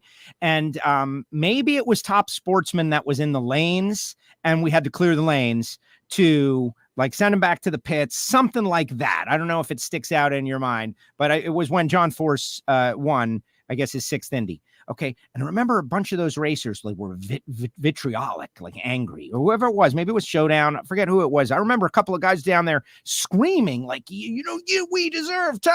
It was like timeout. This is the U.S. Nationals. We're live on Fox Broadcast Network. Our sport's greatest star of all time is about to be in the final. We're trying to hit a TV window. What is your argument now? That we should run out this round of Top Sportsman or whatever it was so that we can show appreciation for you. Like, I think that in that moment, a little, what do you always preach, Alan? What is it? Situational awareness needs to come into play for the racer. You're at an event where there was 800 people. We're down to the final round of the only reason that we really have this race is because we're on Fox Broadcast Network and John Force is trying to win. And like, maybe I have extra awareness, would be volunteering to get out the way as opposed to get out the way. Well, John Force coming through final round, funny car TV for the sport that I love. How about I run after? How about we run after that? Right? That would be my mentality. The person that wants to put themselves first in this whole thing, it obviously doesn't think about the sport in a larger context, right? Like they're not aware of it. And that annoyed me. I remember hearing that. I don't know if I'd go that far, but I think that everybody that's out there has their own personal concerns, and it's not just in a situation like that, but how many times in traffic it's like, I could let that guy in. He should have merged 20 minutes ago. And there's just, everybody's always. And then you let one and you go. It's like civilization. It's society, right? Like I let one go and then the guy behind lets me go. And if everybody lives by that rule, it will be a flawless seam, like a zipper zipping in one and one and one and one and one. That's actually a law here in Arizona, but that might not have been the best analogy. But I still think everybody, you're always looking out for yourself. I want what's best for me. If hey, something bad has to happen to either me or you, Joe, I hope it's you. Sorry. You don't have to outrun the bear. You just have to outrun me. I kind of get that. I think the vast majority of racers do understand, but there's always going to be, somebody that. How many times have you talked to somebody that won the race? And it's like, hey, congratulations. Wow, yeah, but I got a bad pit space. And it's like, dude, if you're not happy because you won the race, I'm never going to make you happy. Right. So do what you got to do. And so like this guy, Mark says, he's a good commenter. He says that they need to embrace ways of adding value to sportsmen racers. Let's not forget how this conversation started, which was the Gator National sold out in 4 minutes. So they're doing something right. Something right is going on in Hired Duck and Peter Biondo. Peter, of course, I love and I think is great and a genius and is always trying to improve things like he has with his double entry rule at his big money bracket racing. Duck, I have no experience with. And judging by some of the internet stuff, has maybe run afoul of that scene, like the radial scene, like turning on him. By the way, perfect example, right? This guy builds up this amazing thing. And now people are like, he's got, from what I understand, adversarial relationship with some folks out there, but I don't understand the soap opera of that. All right, let's move forward from this, but this is good. We had a nice like deep dive into the negativity surrounding some things, but also it's also wrapped in positivity. Anything else? We were going to talk pro mod rules, but I feel like we've used up all of your time for the day. You got to get to do brakes on that truck, but a whole bunch of combinations, basically, right? We got screw superchargers now. We got like everything. You can run it in pro mod. Yeah, we can do a deep dive into that next week if you want to. Invite Stevie Fast to come on for 15 minutes, and because he's a guy that's run every combination out there, I think, except turbos. Yes, but because they can't do a burnout. That'll give us something to deep dive into next week. I like it. Yeah, a reason to listen to next week's show at very least. All right, Alan, great job as usual. Final thought from Alan Reinhardt. Well, I do have to share something with you that this happened to me last week that I just thought was hilarious. Steve Johnson was going to be in Phoenix and invited a few people to dinner. Some friends and some sponsors and some people that, just wanted to, just not a business thing, but, kind of a bench race and thanks. And, hey, you got an idea for this or that. One of the guys is David Ward, who lives down in Vail, which is a little bit south of Tucson. So David was going up and I was going up. And it's like, well, geez, there's two of us from Tucson that are going. Why don't we carpool, right? Does it make any sense for both of us to drive separately up there? We're going to have dinner, turn around, and come back. Of course not. So reach out to Dave, and it's like, yeah, he lives south of me. So he says, I'll just swing by and pick you up on the way. Okay. So tell him, how to get to my shop and come pick me up and da-da-da. And the whole time I'm thinking, yeah, when he gets here, I'm just going to tell him, just, park your car there and let's take mine because I've got a pretty nice, comfortable car that's a nice little cruiser on the road. So that's my thought. When he shows up, I'm just going to tell him, look, just park your car there and we'll take mine and we'll go. So then he comes rolling in this. Yeah, exactly. What is that, a McLaren? A McLaren. Yeah. And all of a sudden I went, yeah, I don't even have a car. Let's just take I'm ready. Yours. You brought the green one today. That's awesome.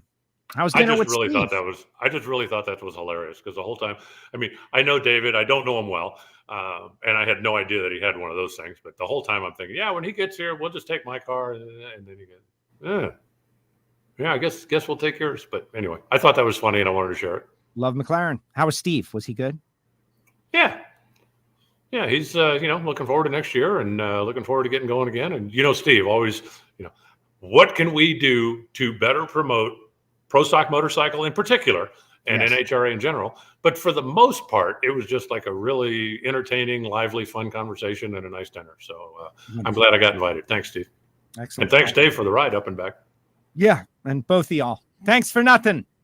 No, we'll see you in Florida. We'll see you in Florida. All right, Alan. This has been very eventful. WFO, truly, to start off 2022. Thank you very much for all you do. We'll talk next week. And I anticipate we'll have some genuine news to talk about. We'll have that pro mod conversation. I think you're right. I look forward to it. All right. Later, Alan. Be good. See ya.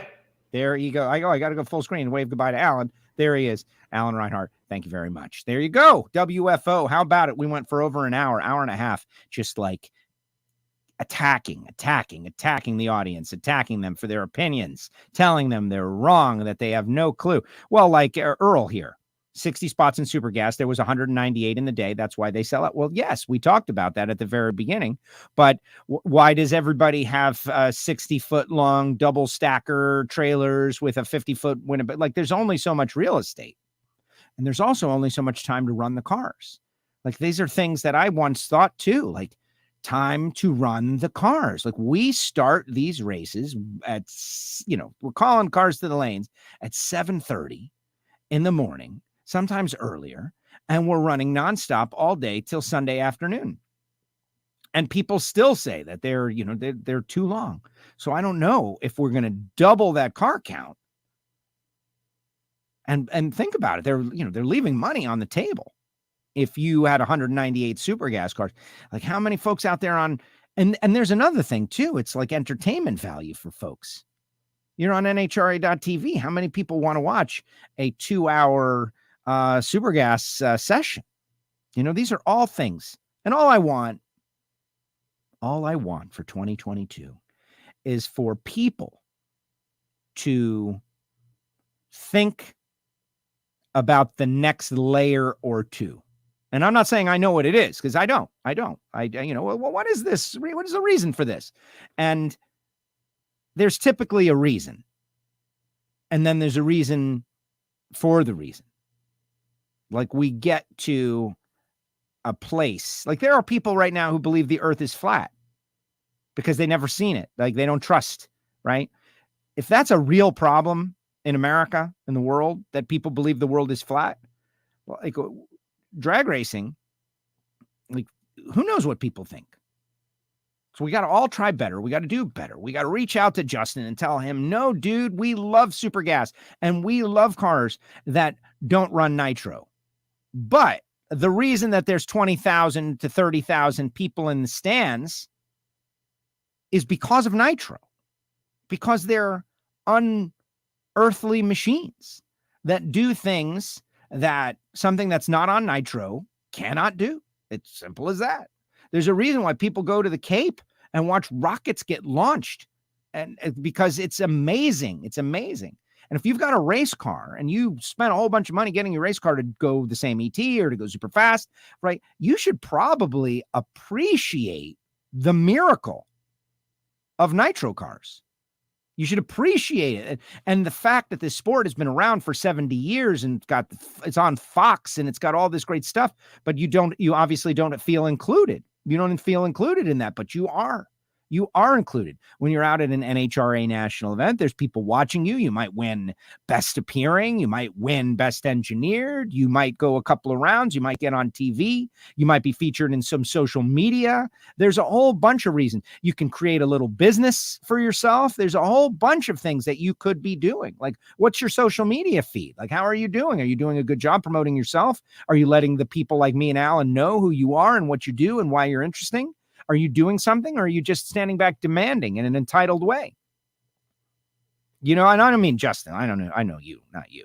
You get what I'm saying. You get what I'm saying. Not a super gas racer. Not sure where that came from on a pro stock motorcycle team. No, I get you, right? Your picture is not up there. I would love to have a photograph, but you're watching on YouTube, and that's probably the reason. Justin, I get the point. I'm just using you as an example, and I appreciate what you're saying. And I agree probably on many points. Like, everybody needs to do better, but you've taken on the role as the random bottom of the totem pole racer in this situation.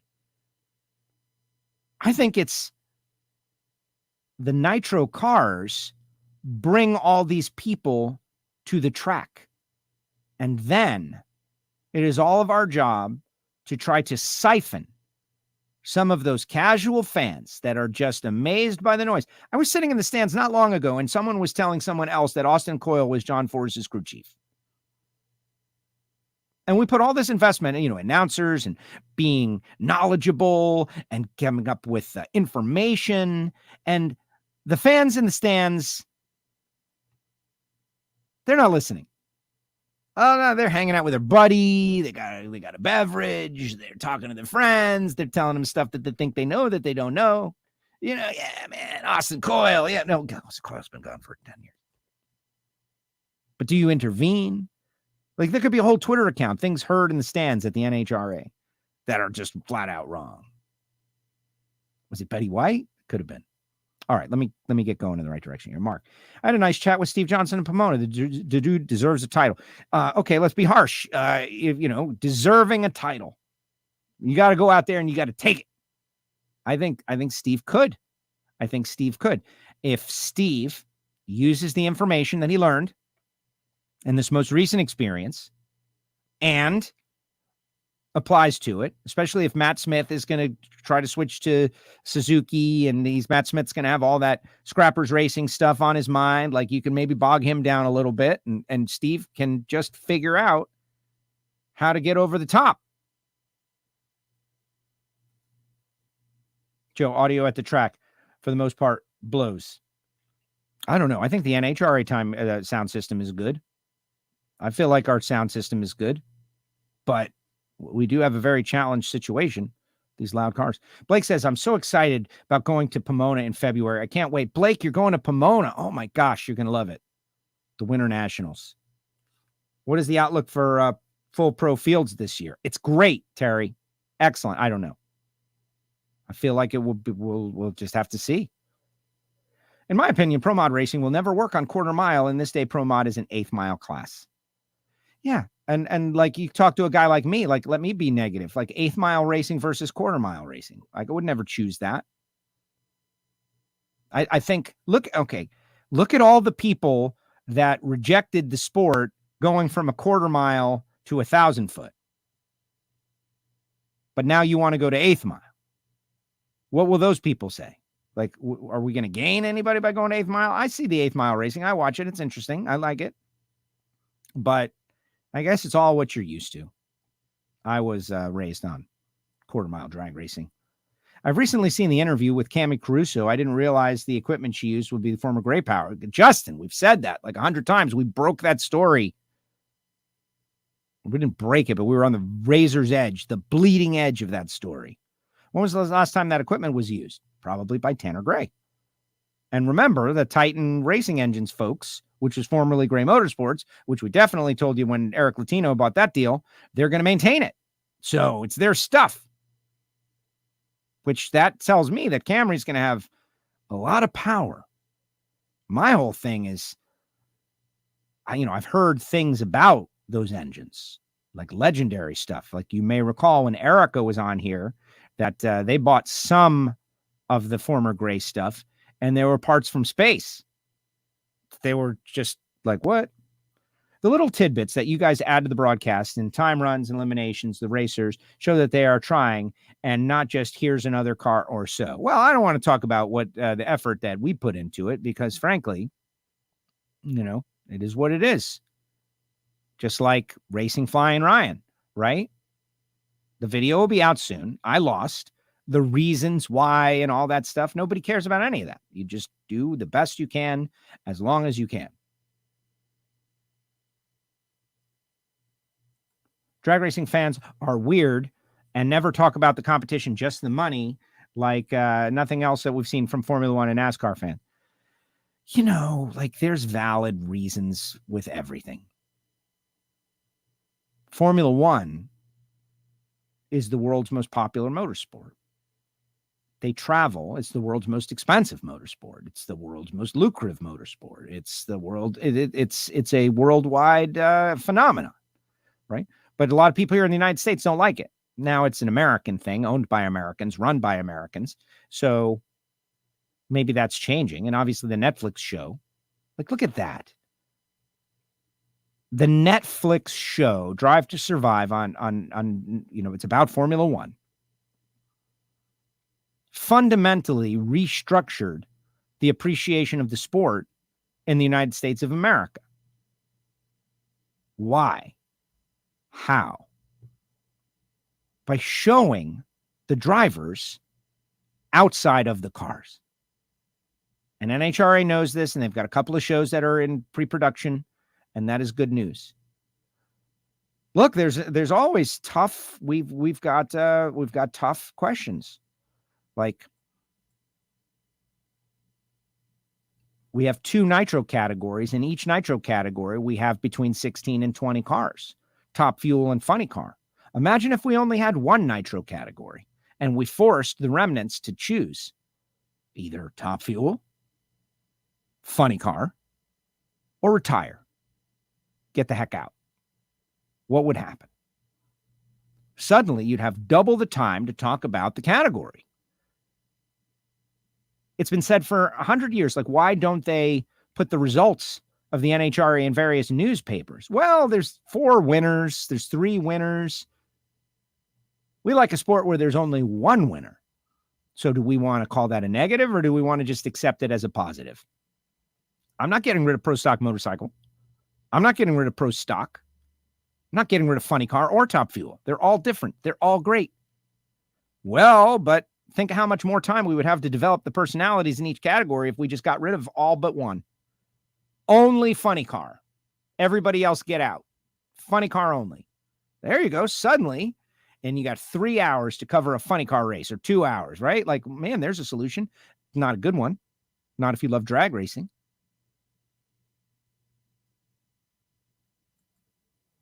I had a nice chat with Steve Johnson at Pomona. I already read that one. Drag ship is flat, kind of. Rick Ross, not cool on the Betty White thing. Yeah, a little too soon. I love Betty White. I forget the reference, though. When he says that, I don't. The lady lived a great life. Very funny. You hang out on the starting line. Oh, well, if you hang out on the starting line, and they've been putting a speaker facing the starting line to give us a little more, but it's pretty tough. 6 more weekends to the Winter Nationals. I know. Jerron, I had to leave to shovel snow, but we need to fix the rate in which you see my comments. Takes you too long to see them. Topics changed by then. That's true, Jerron. Perfect example. But look at No Prep King stands with 8th Mile.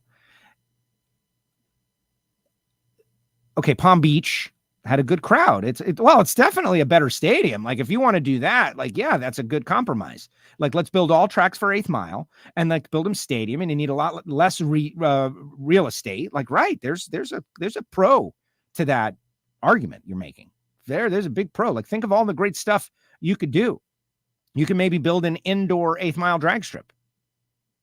You know, you might have to have the shutdown area be outside, but there's a lot of different stuff you could do. 8th Mile. You know, it's a 3-second race then for fuel cars, right? 2.9, 3.0, something like that. Does anybody want to watch fuel cars to the 8th Mile when you can watch them to 1,000 foot? No. But by the way, the day they run them to 330, I would love to be there. That's the thing. Making choices is difficult. Like, look at, they just changed the name from Factory Experimental to Factory X.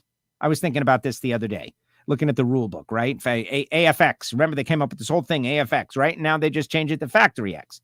And I just spent a little time thinking about it. Like, man, they should have just called it Factory X from the beginning. Why didn't they call it Factory X from the beginning? The new category, Factory X. Now they've already got an amendment, an addendum. What's up with that? Because making decisions is hard. You get closer and closer. Think about like launching one of these devices. How much goes into that? All the speed and power has been laid down by the 8th Mile. Look at the numbers. Oh, yeah. Let's go to 60 foot. Really? That's where we run. You know, you don't get a good 60-foot time. Chances are you're going to lose. As a sportsman racer, I appreciate that I can compete in Super Gas, Super Comp, Super Street. And John Force entered a class I could be competitive with him. Yeah.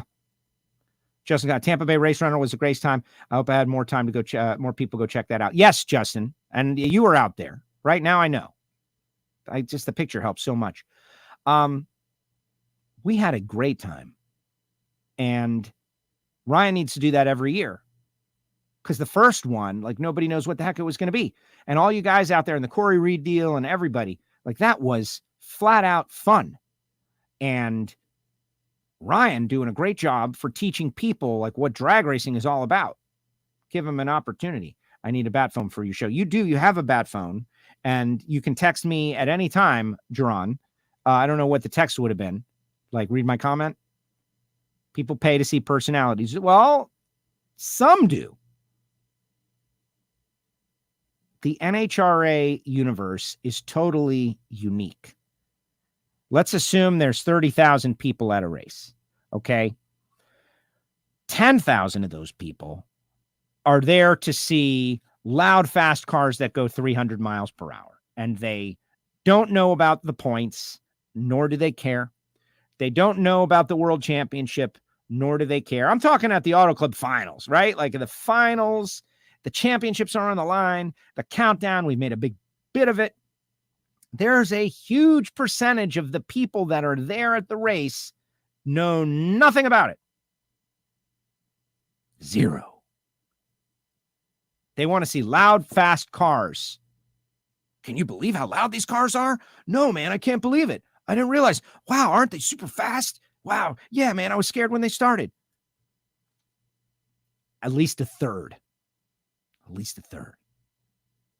And then you've got a large percentage that don't care about the nitro cars. They're there to see pro stock. A lot of people are there to see pro stock. Is it the majority? No. Is it, 60%? No.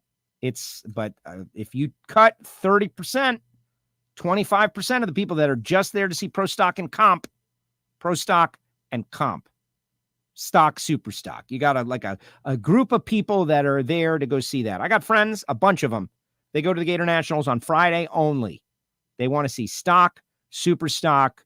They want to see comp, and they talk pro stock. They like pro stock. Could care less about nitro cars. There's a bunch of those people. We got to grow, though. We got to grow. Leah's doing a good job. She's a personality. I think people will want to go to see Leah. Ron Capps. I think people go to see Ron Capps. Of course, people go to see John Force. The guy's got 40 years of equity. Great show today. Always great stuff when you and Alan get together. Yeah, it's the first one of the year. It's going a little long. Joe, will you be in Pomona, California in February, first race of the 2022 season? That is my intention as of now. Nick's on the 8th mile. I have to start all over with a new throttle stop. Yeah, that's true. Well, 8th mile throttle stop racing. I don't know. How does that work? Justin Collier gets the award for the biggest stir of the pot stick today. Yeah, way to go, Justin. Who I thought, I put him a .90 racer on him, which is not true. He's a pro stock motorcycle racer. If the racing is no good, I don't want to watch it. I haven't watched NASCAR in almost 20 years since Reinhardt died. I'm guessing, Terry. But the sad thing is, Terry, that right now, like, you're missing out because the racing in NASCAR was really good last year. The last 2 years of NASCAR racing was really good. It's just that you don't know the personalities anymore because they're all young kids that have replaced all the guys that we grew up with. It's a cyclical thing. This year, we kind of know the drivers a lot better, but they're going to be in the brand new car, which there's a high likelihood that the racing is probably not going to be that great. Right? Don't we know that? Like, somebody's going to hit the setups and figure it out ahead of everybody else and run away with it. Isn't that how it always goes? Again, this is Harvey, who beat me in the 32-car shootout at Flying Ryan deal. Great race, 24th thou. Got off the starting line a little ahead of me and to the 8th mile. Beat me out, 24th thou. But you can look around. Chris Bostic, he won the whole thing. Got a lot of early hits early. I think Justin is in there somewhere. This is the deal. Flying Ryan, he went to the 9s. The track is a historical landmark. And I asked, why? And it turns out because of these things. They used to be the entranceway to the drag strip, like back in the early days, like in the 1950s. And so they just moved them, and they're a historical landmark. There's Dale Renner, and there's Ryan, Corey Reed, myself. It was a nice little track. Subscribe to YouTube, and you'll be able to see the entire deal when we drop the video. I had a great time. It was fun. I wish I could have, I did turn on one win light over against an NHRA stock super stock racer, which was good. But I think he probably had less experience than I did. Also, if you want some WFO gear, I'm going to throw it up into the comment section. I'm going to throw it up. People have been liking the shirts. They've been liking the gear. A lot of people for the holidays went out and got some stuff, whether it be long sleeve t-shirts or coffee mugs or sweatshirts, or we got our logo gear out there. This one's very popular. Everybody likes this. This one especially. Everybody likes it. And we're going to be putting up more designs. Get your stuff.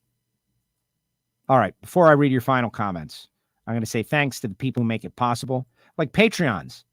The Ignition Show is really a Patreon co-hosted show.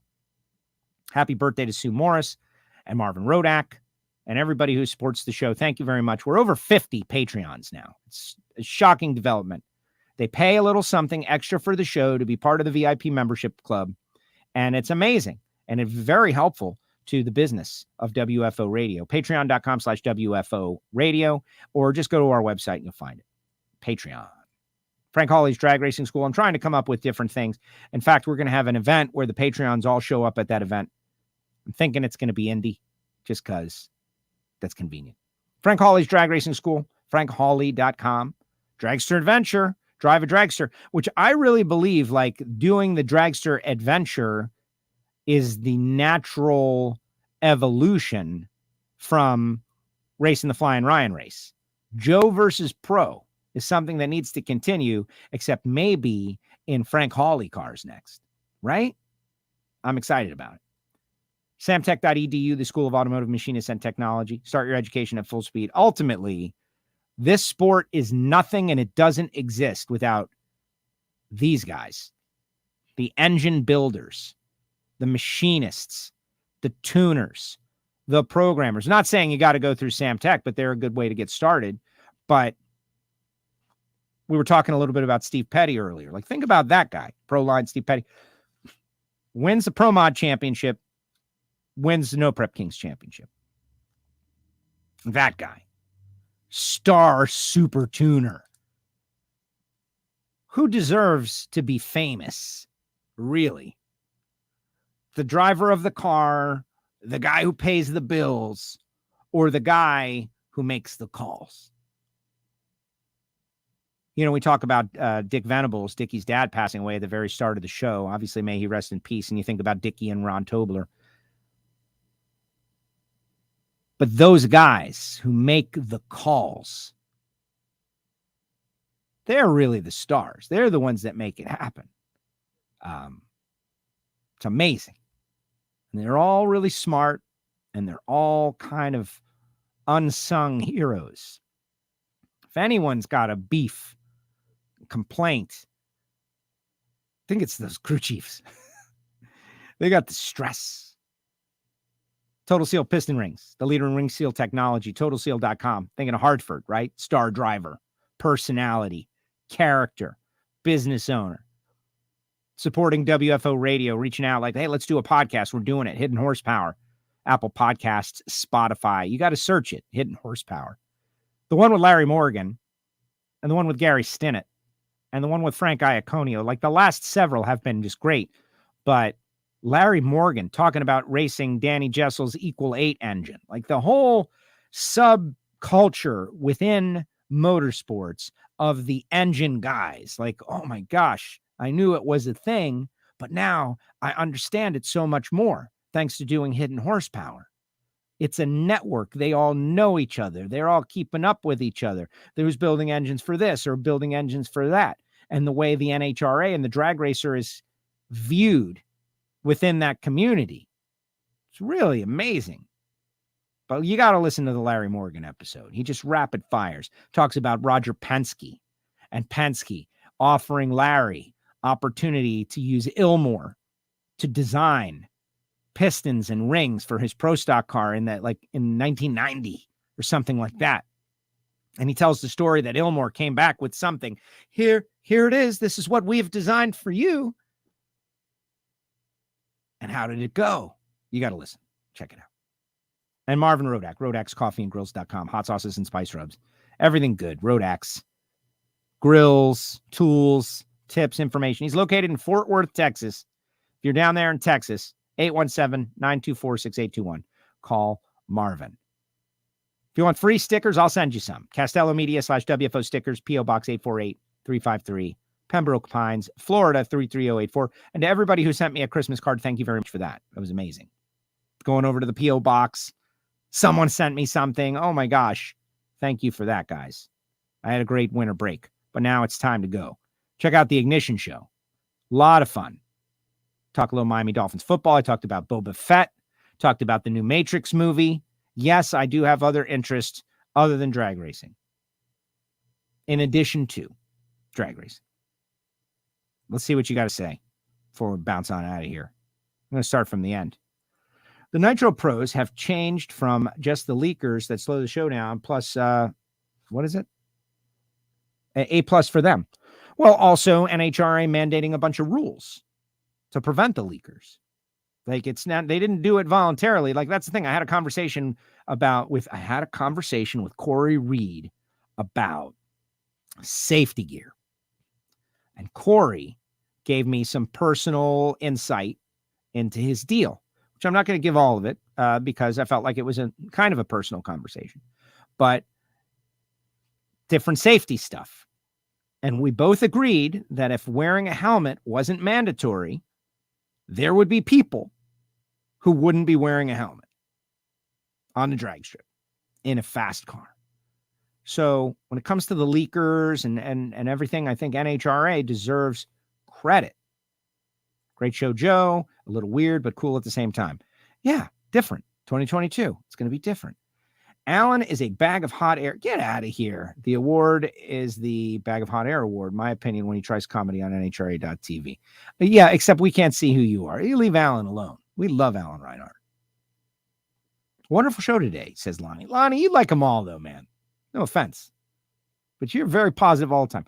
Many things discussed, and even the negative things on subjects need to be approached and discussed. I was captivated by all of the opinions. Thank you, Lonnie. Well, yes, negativity does need to be discussed. It does. That's one thing that we've learned over the years, right? Like, you can't just ignore stuff. If there's people who have a beef, like, I'm not saying that the NHRA shouldn't try to make everybody happy, but a lot of effort has been put in already. Has it made anyone happy? The answer is yes, it has. There's a couple of people, though, that I think they're basing their opinions on NHRA of 10, 15 years ago, which is a totally different thing. How about some credit? How about a little something for the effort, you know? Lama. Hey, Lama. Take on Tony Stewart. Joe versus Pro, me versus Tony. What? 9-ball? Right. Who says it has to be racing? Blake. Joe, my mom would like to know how your keto diet is going and have you lost weight? Okay, Blake, it started yesterday. I have yet to lose any weight. I don't know what's wrong with this stupid keto diet, man. Like, everybody told me this thing would work, and it has failed. I haven't lost any weight since yesterday. Just a little sarcasm joke about the way many people view what NHRA does. No, Blake, I've done this in the past. If I can keep it going for 20 days, I will be amazed at how much I've lost. It's going to be great. You may chart my progress. Like right here, this stuff. Right here. This is where you know. Castello. When I race my Nova and Super Comp, I always have the crowd in my pocket. Yeah, you do. Door slammers and Super Comp, I like to think. And finally, that is one drag strip in Florida that I've never been to or heard of. Never heard of, Jim? It used to be Sunshine. Of course you did. They changed the name, I don't know why, to Showtime Drag Strip. And it's very neat, and it could be very, very popular. They have rebuilt the highways in such a way that, you know, imagine a highway coming this way and kind of arcing this way in a clover leaf. The track is right there. Like, everybody that's on the highway is going to be able to look down and see that there's this facility, and they've got an oval track, and they've got a figure 8 track and the oval track. In my opinion, okay, and this is a sad deal because a lot of people own businesses that they don't really try. I gave that example of the radio station in West Palm Beach a couple of years ago where it looked like, a poison gas killed everybody that worked there. And there were still desks with like an empty coffee cup with crusted coffee sitting on the desk. And it had been there since the 90s. And the people who owned the station didn't try to use it to make money. They just put on some sort of programming that whatever was the cheapest, and they paid their yearly license fee. And they said, we own a radio station, but they weren't really trying to be a business. They were just owning the radio station, right? There are a lot of racetrack owners that are like that too, that maybe they don't have the desire to go out there and try to conquer the world. I don't know what the case is with this place. I think they are trying to get it going, and now that they're solidified, this track as an 8th mile facility in its location with the appropriate budget for promotion and events could be something really, really big. Because it's so close, there's going to be an exit right on the highway. Think about in the old times where they're putting an exit right on the highway. Like, if you were by an exit, it meant success. The American highway system, it meant success. They're going to be right near, it's going to be great. And they're grandfathered in. They're a historical landmark. They're not going anywhere. Flying Ryan is in. They got a lot of good stuff. Oh, let's see. Stirring the pot here. Will the J.R. Todd beef with Joe Castello continue in 2022? No, it is definitely not. That's been squashed. Call out Tony Stewart to a game of 9-ball. There you go. What would I compete against TS? I don't know. I'd have to research him. Figure out something he doesn't know how to do. Certainly not racing a car. So yeah, Joe versus Pro. So many people were rooting for me and giving me positive energy, and I let them down. That is my one regret. And I guess I should have negotiated more practice runs. But great time. I staged up in competition against a professional Wally-winning drag racer and made a race of it. It was an exhilarating, fun experience. Don't forget to check out the YouTube channel. And we'll be dropping it at some point in the next week or so. So there you go. But in my mind, I did. You didn't let anyone down, says Monica. In my mind, I did. No, I did. I want to deliver a victory. You want to deliver a victory. I did beat Phil Langford. Somebody got beat. Sorry. All right, guys. That's it. 2022 is off and running. Remember our great sponsors. And remember all our WFO gear and swag. Later, Blake. See you in Pomona. Appreciate everybody out there. Hopefully you had a great holiday. I certainly did. No, I didn't beat him at the tree because that's pretty much where the races were lost. Cars were pretty equal. You got to get off the starting line first. Staging, starting line RPM. That was everything. I have no doubt. But maybe there'll be a rematch. Maybe we'll go Joe versus Pro 2022. Who knows? All right, guys. Thank you very much. Appreciate you all. This was an interesting show. We tackled some negative points. It was very worthwhile. Check out the Ignition Show. Check out Hidden Horsepower. WFO. We'll see you next week.